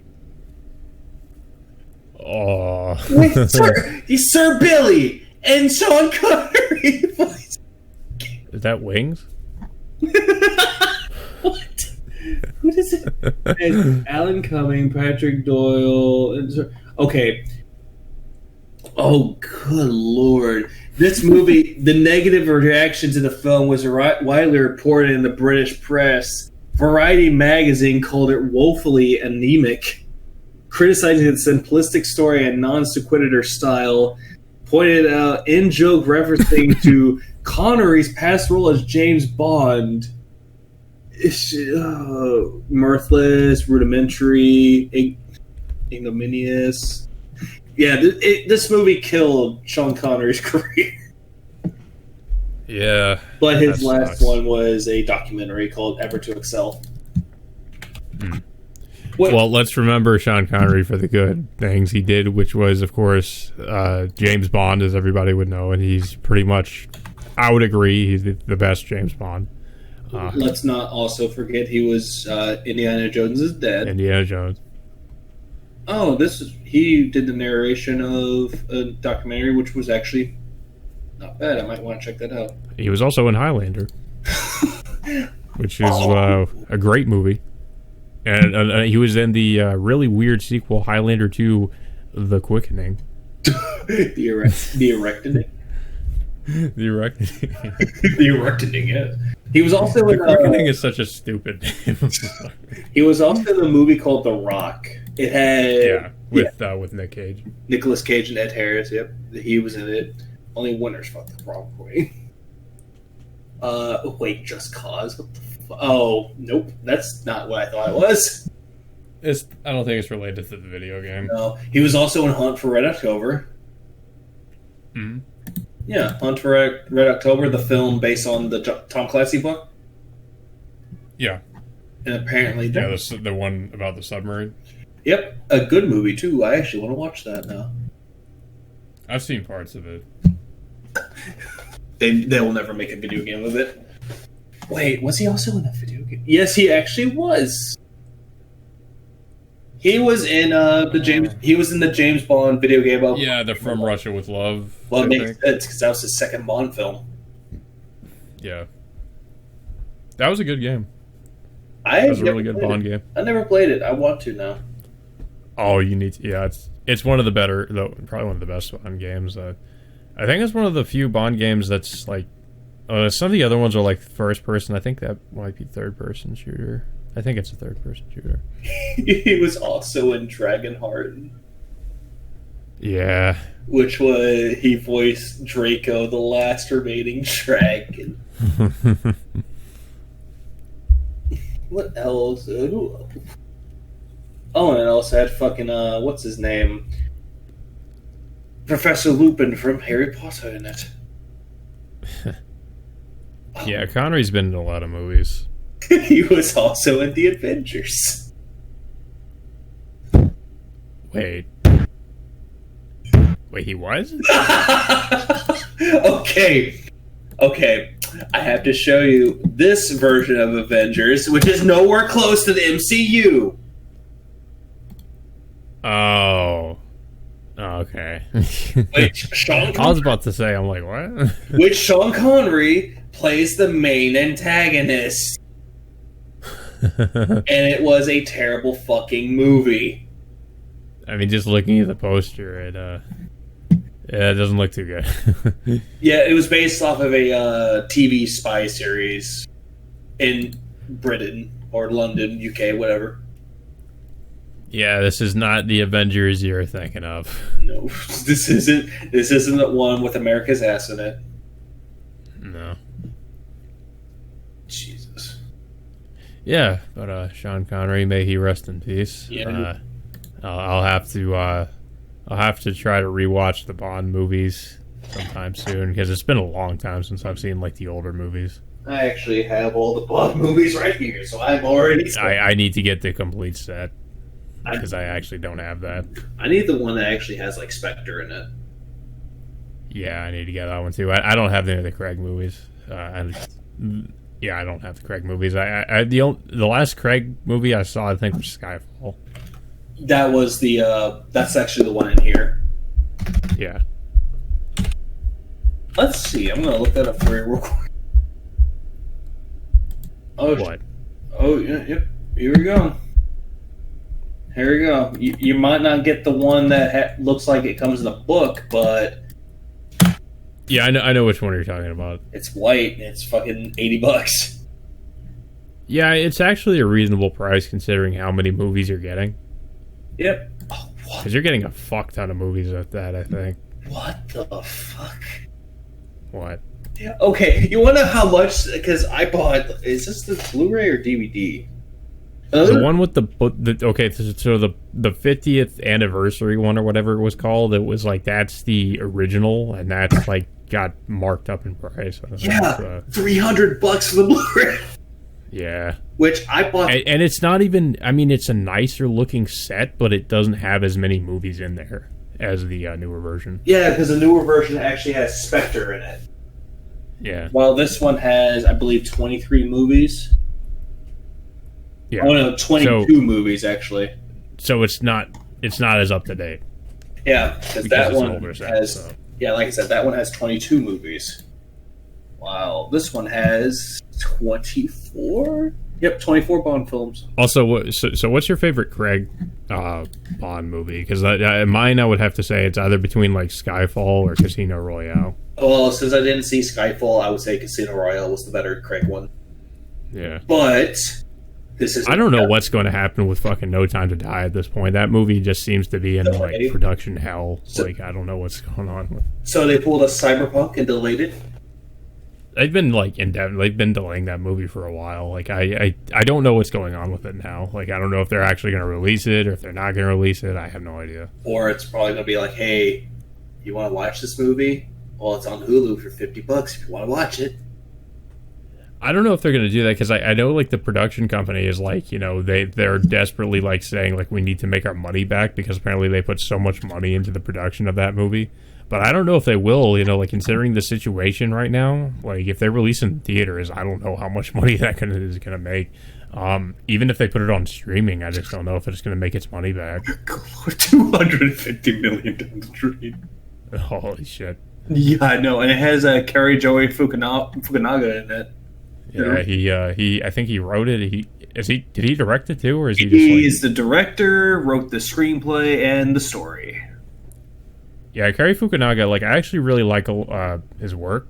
Like, I like True Detective, and he wrote the original script for the It movie. And he has some crazy ass ideas. If you ever get the chance, I highly recommend looking up the original script that Kerry Fukunaga wrote for It 2017. Yeah. Because he had some insane ideas that I like. Some of them were stupid, but some of them I really liked, and I'm really kind of pissed they didn't use it in the final product. Such as Pennywise becoming his final form being a fucking starfish. It sounds ridiculous, but it's I kind of want to see that because of how crazy it sounds. Oh, they might do it in the third one. I think they're gonna make a prequel movie or something. I don't. It would have been better than the stupid clown spider we got in It Chapter 2. Yeah. Which was a fucking. It was fucking stupid as hell. Yeah. Wait, but anyways, you said like favorite Craig Bond. This isn't about fucking Bond, fucking Craig. I just brought that up because of Kerry Fukunaga. True. No, I was meaning because you were mentioning Daniel Craig, like which Craig one was best. What Connery Bond movie was your best? Maybe From Russia with Love. Yeah, because mine's a tie. Yeah. Mine's a tie between From Russia with Love and Goldfinger. Yeah, Yeah. Because I might actually say Goldfinger because it was like I think it might have been the first Bond movie I actually saw. So maybe I'll say Goldfinger. Yeah, because it. Good Lord, it gave us like one of the best fucking lines in that movie. No, Mr. Bond, I want you to. Yeah. You want me to talk, Goldfinger?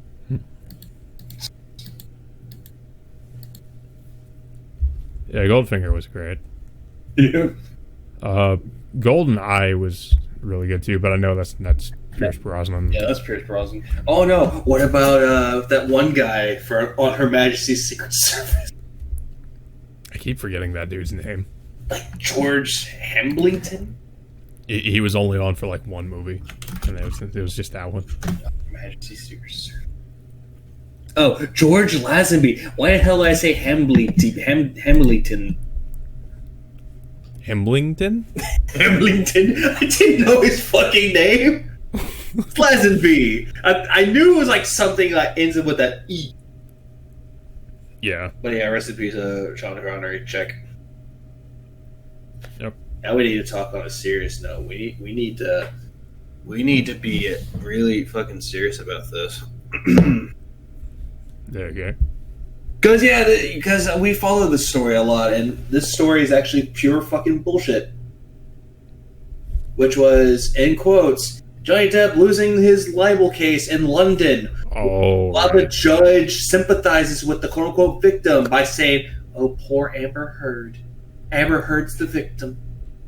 Yeah, this is some bullshit because apparently, like, I think, you know, like, he had this, didn't the same case, like, he had this go through the courts in the U.S., yeah. And I think he actually won? Yeah, because he had evidence, like, Yeah. So apparently this has to do with, like, he lost in the UK due to, like, the context or whatever the hell not being clear or some stupid shit. I think it was also because due to the fact that the judge actually sympathized more with Amber Heard. Yeah, and supposedly, according to some people, the judge and the lawyer for Amber Heard are friends. That was another reason. So that's definitely not a conflict of interest. So it's like, so let me get this straight. They were willing to die on the hill of defending a woman who beat up a fucking man, who fucking cut him up, shat on his fucking pillow, told him that it's his fault and he was the abuser. And is on tape saying no one would believe you. Yes, and on tape saying that no one will ever fucking believe you because I'm the victim here. Gaslighting people and put on a fake sob story that she's the victim. You would rather believe a cunt like that than the actual fucking victim. Yeah, I guess it just shows how corrupt the UK court system is. I mean, you could say what you want about the US court system, which I do agree it is corrupt because I think, this is a problem too with the US court system as well, is that, that a lot of the judges will usually believe women in certain abuse cases. Yeah, they will. And in the UK, I guess it's just 1,000 times worse. I don't know. Because I don't know how it works in the UK, but... Well, okay, you do have to understand, though, it's also the same country that banned memes. Yeah, this is the same country who will arrest you for posting memes, so... Or having your dog accidentally giving you the sick Heil. Oh, yeah, Count Dacula. Yeah, the UK isn't really, freedom and freedom of speech isn't really a top priority of theirs. So, it doesn't really work the same way as over there as it does here. Yeah. Although, of course, there are certain people within our country who would love to see that right to just go the fuck away or have it severely limited. So, we can't let those people have their way. Yeah. But yeah, I do. When I heard about this, I was kind of shocked because, like I said, he won the court cases in the U.S. over this, but because I think this he was going against the UK magazine The Sun because of it was a newspaper actually, or a newspaper because they had posted libel about him or something, or lying about him being because they called him a wife beater. Yeah, it was that bullshit. They started spreading slander and libel. Oh, actually, no, libel is the written one, while slander is verbal. Yeah, but I think Depp can also go pursue this further if he wants. I forget what it was called. He can basically what Vic Mangana had to do with his court case, appeal. Yeah, that's right. He gonna do the appeals, which is apparently a very long process. I'm not I'm not a lawyer, so I don't know how this shit works, but it takes a while because how to do an appeal. Say example. I'm going to use this as an example. They find you guilty of a crime, even though you didn't commit it. You have to go through a set of appeals. They have to do all the paperwork, and that takes months. It doesn't take. A lot of people think, it takes a week, and no, it takes months. Mm-hmm. And then you have to go back to trial, and you have to present your case to new people. It can't. It's not. Yeah, it can't be the same. I guess they're just going to have to bet that Johnny Depp won't do it. But I kind of hope he does. I kind of hope he still pursues this because this is bullshit. He needs to justice. Obviously, was not served. Yeah, and it might be a bunch of red tape bullshit and all that, but I feel like he needs to go through because I think different people definitely need to see it because I think this is a case of the judge being totally corrupt. This is what I was going to say, because how it should have been handled, they shouldn't have had the same the judge that knew her lawyer. They should have had allegedly, yeah. They should have had a completely different fucking judge. They should have. It's his case. Why the fuck is she even there? I'm guessing she's the one that started the whole. He beat me. He's a wife beater. Yeah. Let me go walk around with a flannel shirt, making me look like a lumberjack that says I beat people. Well, yeah, I think she was claiming that he beat her. He beat her, but there's so much evidence to the contrary of that. Yeah. There was a lot of evidence. Yeah. I just can't imagine, just with the amount of evidence presented that, you could just look at this, and be like, well. Because I think one of the things the judge said was you know, like getting on him for calling her like a gold digger or something like that. And he was saying something like, Mr. Depp, she's not a gold digger. there's nothing here that like would convince me she's a gold. I forget what the hell he said, but I was just like, how? Just imagine at this fucking court trial, I can just imagine like, Mr. Depp, she is not a gold digger because she ain't messing with no bro. nope. They're like, and then people start getting up, and you just hear one of the people go, "What I need." Oh yeah, he was also getting on her because because of what you said about her. She couldn't be in the new Aquaman movie and all this other shit. And I'm like, so it was her fucking fault for being a stupid cunt. You know what? I really want this to happen. Replace Amber Heard's character with Johnny Depp. I would pay to see that movie. I don't care if his character will be bad. I want to see him as Aquaman's lover. I don't give a shit. No, it would be fucking funny. Yeah. I would let Pat. But I'm just like, I couldn't help but laugh. I'm just like, so oh wow. So the abuser was lost roles because of the evidence that came out about her being an abusive piece of shit. Wow, I'm so sad. You know, you want me to fucking feel sympathy for this cunt? I don't feel sympathy for Amber Heard. Honestly, she should be in prison. She should be. But of course, because she's a woman and also because of her celebrity status. She's a celebrity. She won't have to spend a day in jail. Instead, she'll get on her knees and go, "Please don't give me jail time." And they'll be like, "Oh, okay." Pet her on the head and go, "You just get house arrest." Yeah. I mean, mark my words, she's still going to be in movies. It's like, I mean, she will probably not be in certain movies, but I'm pretty sure there'll still be people who are going to give this bitch roles. I mean, she's, you know, considering how woke Hollywood is, it just would not surprise me. She looks like an ugly version of Scarlett Johansson. That's all I gotta say on her. Yeah. The last movie she was in was last year. What movie was that? Called Gully. I don't think I see it. But she was also in television on The Stand and also Zack Snyder's Justice League. Wait, the Stand that's coming out, the new one? The 2020 miniseries. Yep. Oh God, why? She plays Nadine Cross. I think that's an important character. I think I'm trying to. Yeah, I think that name sounds familiar because I think she's important in the book. Oh God, she's probably playing an important role. Wait, who the fuck signed this bitch? She is a. Well, I think I saw. I think it looked like Whoopi Goldberg or somebody. I get is in that. Wait, Whoopi. I think it's her. It looks like her. It might be some other. Yeah, who plays Mother Abigail? Yeah, that's Whoopi Goldberg. That's her. Yep. That's some weird casting. I don't know. I mean, I guess I don't know. Greg Kinnear, Whoopi Goldberg. Who else did they? Wait, who the fuck? I mean, I hope it's good. I was hoping that The Stand they would do like a movie version of The Stand. But I mean, I guess I'm fine as long as the miniseries is actually good.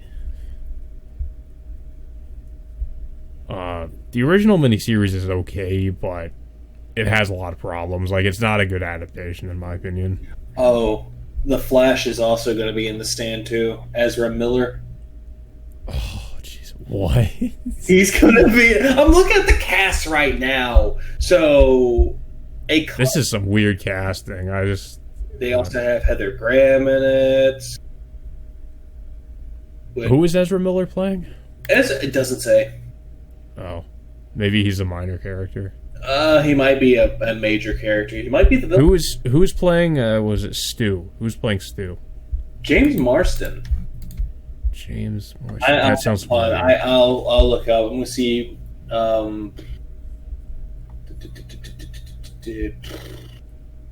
There's Stu, and then there should be a woman. I think she's like his love interest in it or something. I forget what her name is. Franny Goldsmith. I think so. I'm gonna look that up. Let's see. Francis Goldsmith. Pregnant book.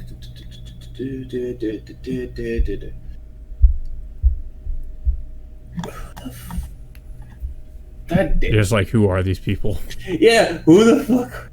I mean, I guess maybe it's good that we're getting some people who are unknown. Maybe they'll be good. All right, Stuart. Yep. That was Goldsmith. Her name is Odessa Young. Never heard of her. Odessa Young. I'm trying to find out what she's been in. Honestly, I don't know who she is either because I've never seen any of these movies. I guess I'll have to. I'll remain cautiously optimistic. I think it needs a budget, though. It definitely needs a budget. Like, that's the problem with the original miniseries, is it probably didn't seem like it had a budget. The effects in the original miniseries were fucking terrible. Yeah. Oh, really? What? Okay, the guy who plays what was it? Stu Redman in the X-Men movies, like the original ones. He played Cyclops. Oh, that guy. Yep. Okay. He's a good actor. Yeah, he is. Better than... I don't know. Like I said, I guess I'll be cautiously optimistic. I've been both, I guess, somewhat impressed and also disappointed with some of the more recent King adaptations. So, I mean, like I said, cautiously optimistic. Agreed. Johnny Depp case trial being bullshit. Check. Fuck. And then we, veered off into fucking Stand. We veered off into The Stand. The Stand, by the way, is a book everybody listening to this needs to read. It's one of my favorite novels probably ever. It's written by Stephen King, but it's not a horror novel. It has horror elements in it, but it's more like a post-apocalyptic novel. So it's going to be like Green Mile then, how it's good.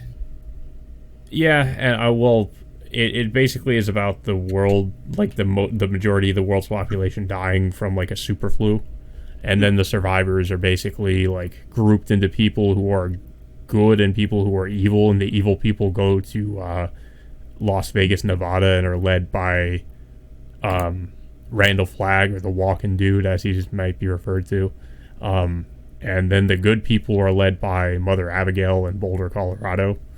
And it's basically like this kind of biblical, like, sort of fight, like battle of good and evil or something like that. It's a really good story. Like, I highly recommend it. It has really good characters. You haven't read it, definitely look for the uncut version. Don't do the cut version. That's only like 700 pages. The uncut version is over 1,000 pages long. Get that one.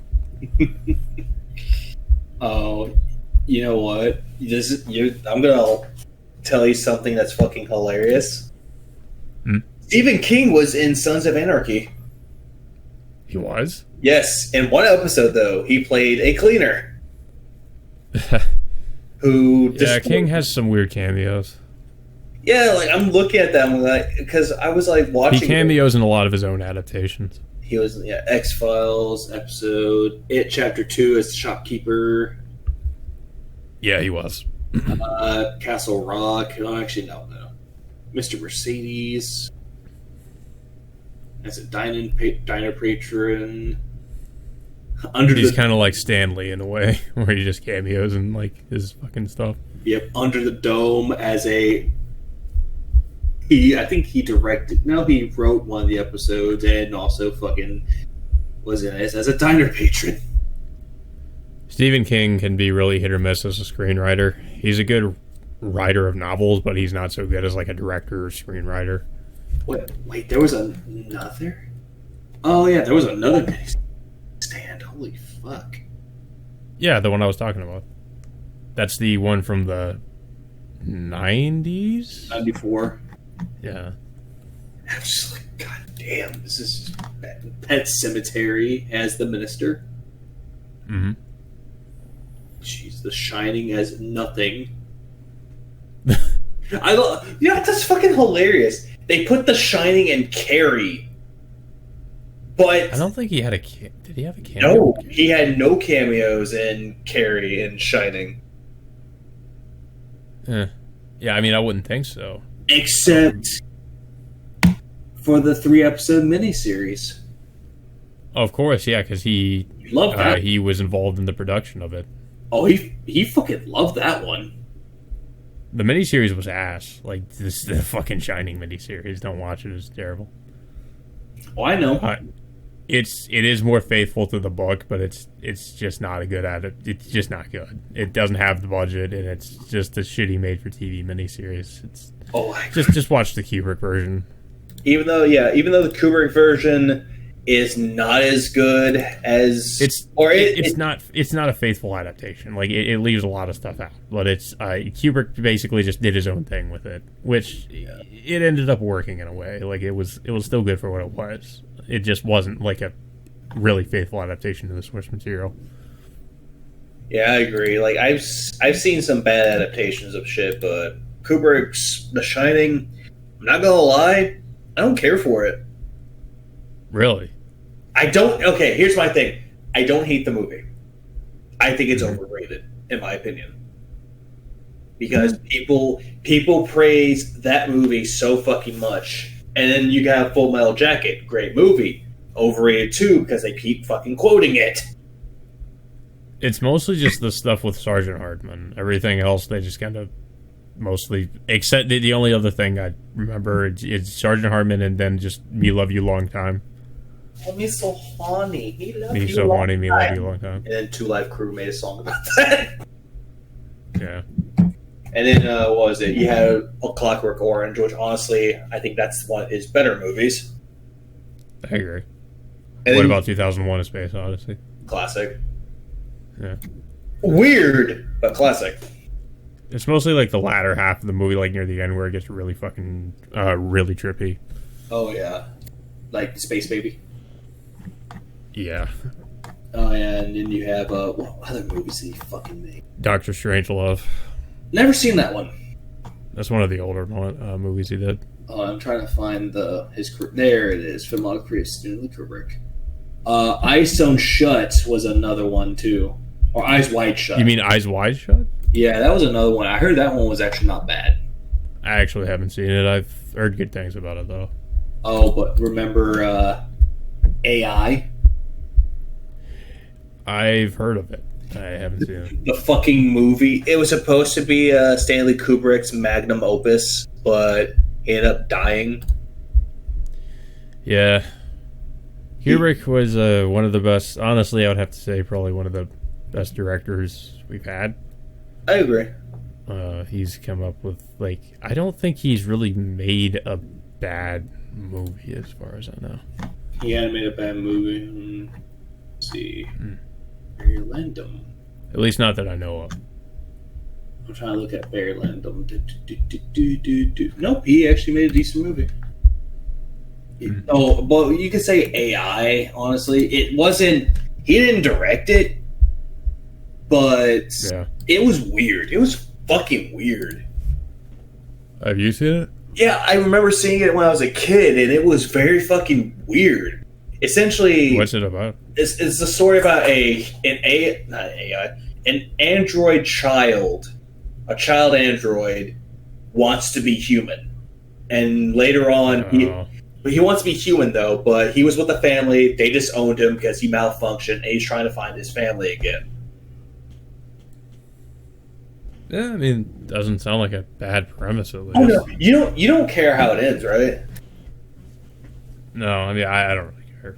Okay, because apparently, how it really fucking ended was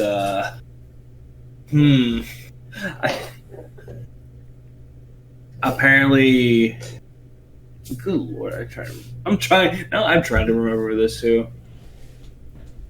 Yeah, we don't. We can move on. Yeah, because essentially, he wanted to become a real boy. They denied his request, so the teddy bear that he has with him has the memory of his mother named Monica. So how it ends is that he spends one last day with her, and then he falls asleep. He falls asleep, and he goes, "This is where dreams are born." It's like, okay. Yeah. Like a fucking narrator too saying, "Well, where dreams are born."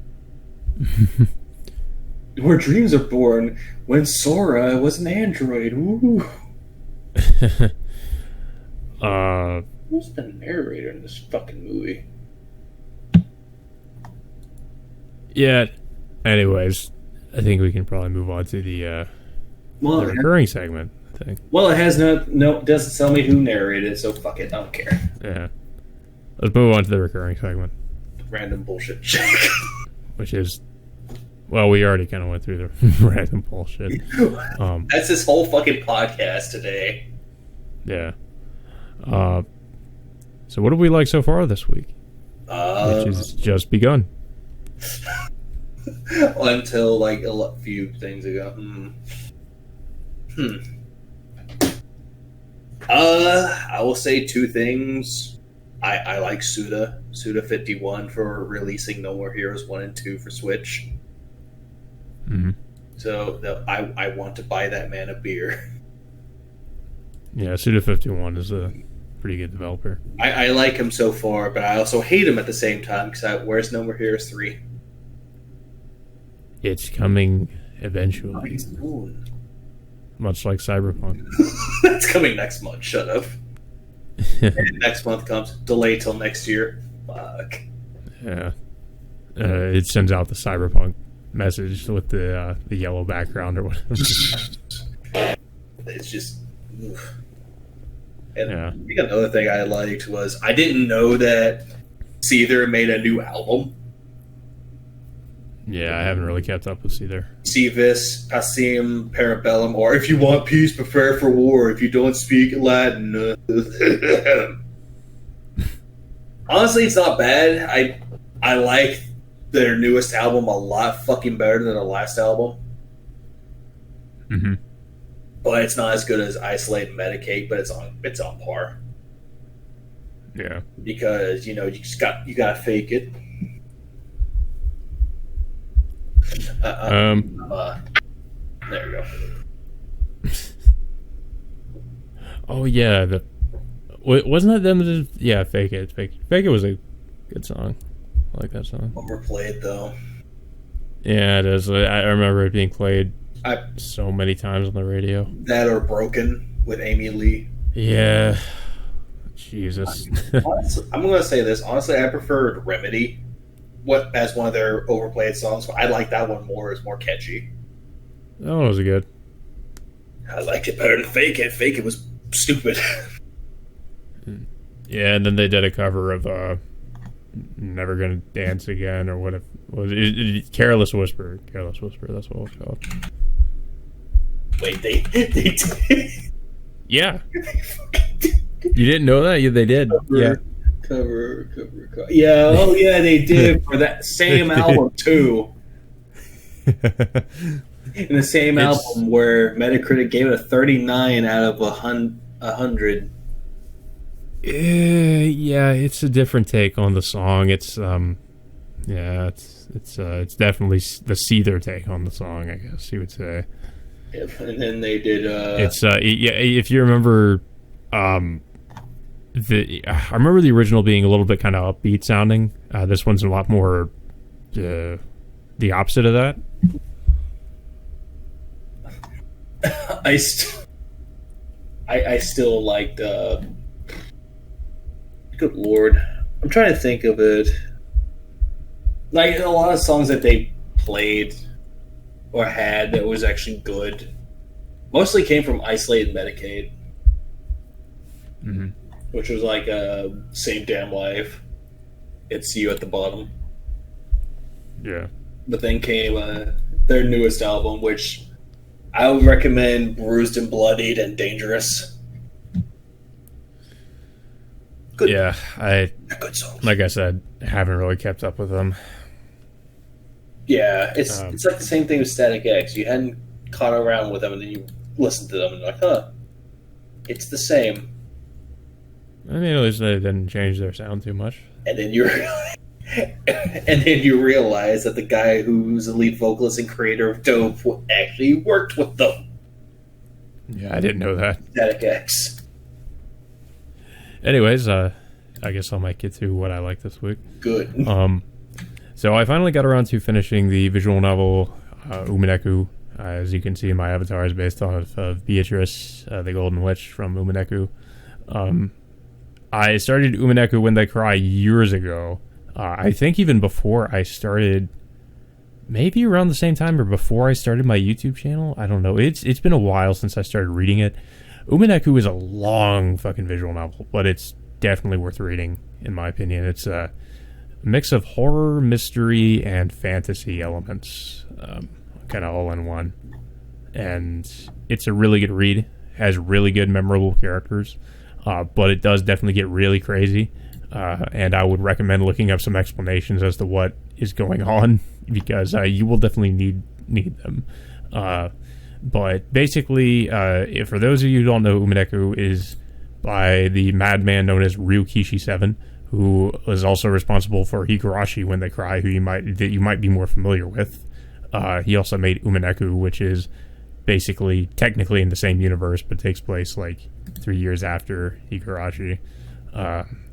But where Higurashi is more horror oriented, Umaneku is more mystery fantasy oriented.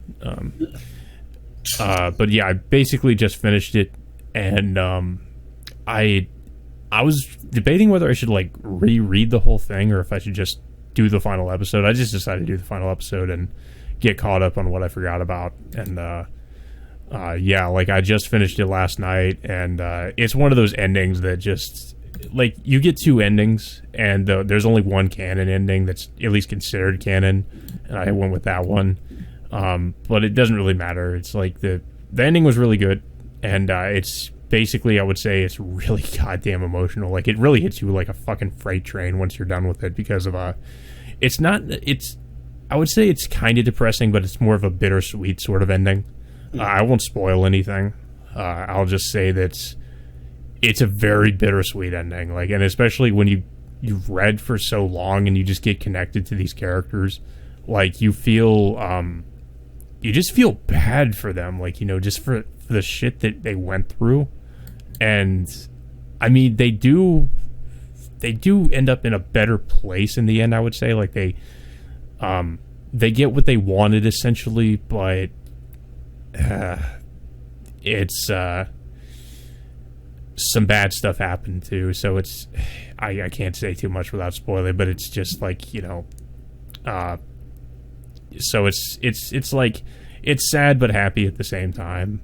It's the best way to say it. Bittersweet. Yeah, definitely very, very bittersweet, which is expected considering all this, you know. I wasn't really expecting everything to be okay at the end, which it obviously is not. I already kind of knew what was coming. But at the same time, I'm kind of a sucker for, you know, happy endings. But I guess in a way you could say it's sort of a happy ending. But yeah, after I finished reading it, I was just like, it is a crime. Like, this is what I was thinking. It is a crime that this has not gotten, like, it did get an anime adaptation, but it wasn't good, and it was only like one season, and it only adapted like the first part of the visual novel, but not the second part. Higurashi actually did get like a full 2-season anime adaptation back in like 2006, 2007, and it adapted most of the story, although there's a lot that it leaves out, of course, and it's not a perfect adaptation. It has a lot of problems, but it still basically adapted most of the important bits, I guess you could say. But Umaneku adaptation was pretty butchered. It left too much out, in my opinion, and it just wasn't that good. So, like, I really hope that, because there is, for those who don't know, shameless plug, me and Blue Spade are doing reviews of the new Higurashi anime that came out that is apparently kind of like the Final Fantasy VII remake of anime, because it's sort of like, they said it's a remake, and now apparently they're saying it's a sequel, but it kind of seems like it's like remaking it, but also like adding in new things and changing some things up too. So that's why I say it's kind of like the Final Fantasy VII remake of anime in a way. How it's so much different nowadays. Yeah. But I'm hoping, because there actually were like Umaneku references in the Higurashi anime, like I'm hoping that might imply that maybe the studio, or there might, like, I'm seriously hoping there might, by the end of the season, be an announcement like, hey, we're remaking Umaneku. And if they do that, I will be so goddamn excited, because I know more about the Umaneku visual novel than Higurashi. So, but I still like Higurashi, but Umaneku is like, yeah, I know more about that one. But it's oh god, it's so good. If you ever get the chance, I highly recommend reading it. You will not regret it. It's a great read. But like I said, it takes a while to get through. It's available on Steam. Same thing with Higurashi. They're both available on Steam. You can get it. So you can get it that way. Recommend picking it up. And yeah, after I finished that, I was like thinking, like, man, I kind of want to get, because there was a manga adaptation of it. I was like, I had the first 2 volumes, and I wanted to get the other ones. And apparently, it's one of those mangas that's out of print, unfortunately. So I saw like each volume was going through like for like ridiculous prices, and like a lot of them weren't available. I'm like, fuck, like they need to put that back in print. I don't know why it's out of print now. Same thing with the Higurashi manga, but so I saw with the Higurashi manga that apparently on Right Stuff right now it says for the Higurashi manga it says out of stock but expecting more. So usually when it says that, they will be getting more in. But if they definitely aren't getting more in, it'll just say no longer available. So if it says that they're getting more in, that must mean they're getting more in. And I saw they had it for like the regular price for each version, each volume of the Higurashi manga, which is like $8 per volume, I guess, 8 to 10. And it's like 400 pages in each volume, so that's a pretty good deal. But it's like 26 volumes for the whole series. So basically, there was only 2 volumes of it that was no longer available. So I was just like, I'm just gonna splurge. I fucking bought the whole goddamn series because my mentality is, as a collector, I'm just like, look, I'm gonna buy this while it's at the regular price, and buy all this up. So like, if it does go out of print again, I won't be spending more money if I like try to buy the whole series when it goes out of print again. Like, I might as well just buy it all right now at the regular price, so I don't have to like go looking around for it later. So that's basically what I did with that.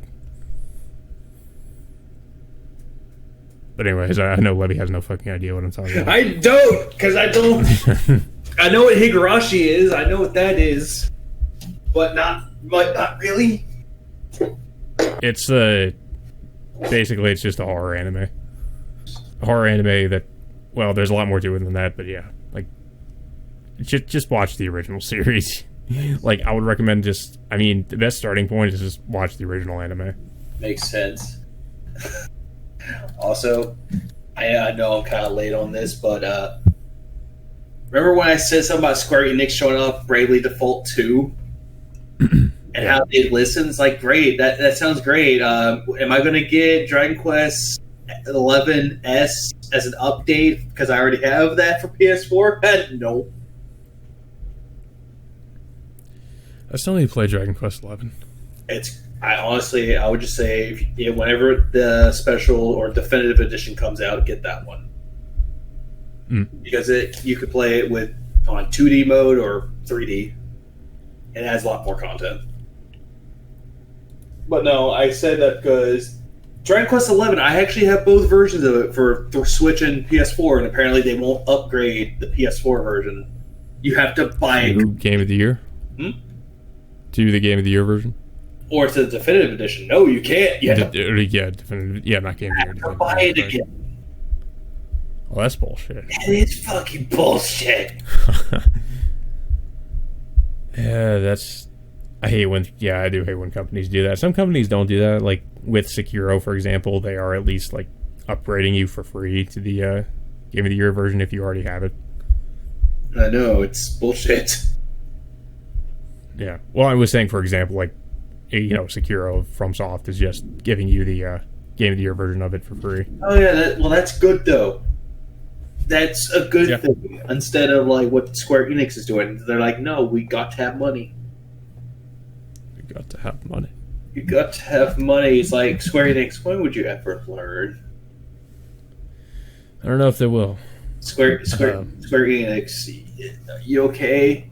Because if not, stop it. Get some help. some weed. I mean, hell. Yep. And with that, I think we can move on to the end question. I couldn't think of anything for the end question, so all I can think of is, and I quote, PlayStation 5, Xbox Series X, or Switch, which I already got my answer. Switch? Because I already own a Switch, I can't answer that, but later on, maybe the PS5? Well, because I don't have the Switch, probably Switch. I just have more reason to buy a Switch. I'm going with PS5. I won't get it now, but I'll get it later. And then I'll still keep laughing at the people that bought Devil May Cry 5 Special Edition for the PS5 when the Virgil DLC was coming out a few weeks later. Yeah. I will say, I'm not so sure about the next-gen consoles. Maybe eventually, but like I said, they're like both Xbox Series X and PS5. I'm going to have to wait and see. I guess maybe about in a year, I'll be able to have a definitive opinion. But as for right now, it's just like, I just don't care. And like, you know, what I kind of hope though is that I hope something comes of this, you know, Microsoft Bethesda deal. That's kind of what I want to see going forward. Like, you know, if there's anything that's going to come out from that, like, you know, if there's going to be maybe some exclusives from Bethesda going on to Series X, that'd be interesting. But I guess we'll just have to see. Or better yet, it's like better yet. It's like I could just say PC. I'm gonna buy myself a PC. Oh, that's a good idea too, because that way you'll be able to get most of the multiplats. Yep, sure. I mean, I already have it. A good PC and a PS4, Xbox One, Switch, and handheld consoles. No one gives a shit about. Yeah. When's the Vita 2 coming out, Sony? PSP 2. Pretty much abandoned that. Because you already had the VR headset, and it's probably not going to work for the PS5. Yep. But I think with that all being said, we can go ahead and give our plugs. I'll go ahead and show mine right now, and then I will show Levy's plugs. And before we head out, I believe we should mention that we will be taking a bit of a break after this, maybe a 1 to 2 week break until we do another podcast. Mostly just because like we don't really want to be doing these like every week, and also just because we've been kind of running out of interesting main topics to talk about on the podcast. So it kind of gives us some time to think some new ones over. And also just because I'm a little bit behind on editing these, so I still need to edit the Halloween ones. So I should have said this before, but yeah, the Halloween one's going to be a bit late. I was going to release it on Halloween, but unfortunately college got in the way, so I was not able to edit that on time. So, but I will be putting that one out pretty soon, so look out for that. And then I will be, of course, editing this one and putting that out not too long afterwards. But yeah, I don't really have much else to say. I don't know if you have anything else you want to add, Levy? Or I was going to say, and also with me, though, it's like, I keep trying to find fucking topics, and it's like, I had a good one, but then I lose it. And then for this one in particular, I was just like, fuck it. Random topics I could think of, even if it's late news, I just didn't give a shit. Mm-hmm. It was also just fun to make fun of Sony fanboys. Yeah. Well, fanboys in general are just easy to make fun of because they're so stupid. They're easily gullible. Like, oh, hey, you want a PS4? Yeah. Well, they're basically just the consumer meme. Yeah, just shut up and consume, and be excited for next product and just consume. Yeah. But it's like, yeah. So that all being said, until next time, we will see you all later. I really miss my. Nope.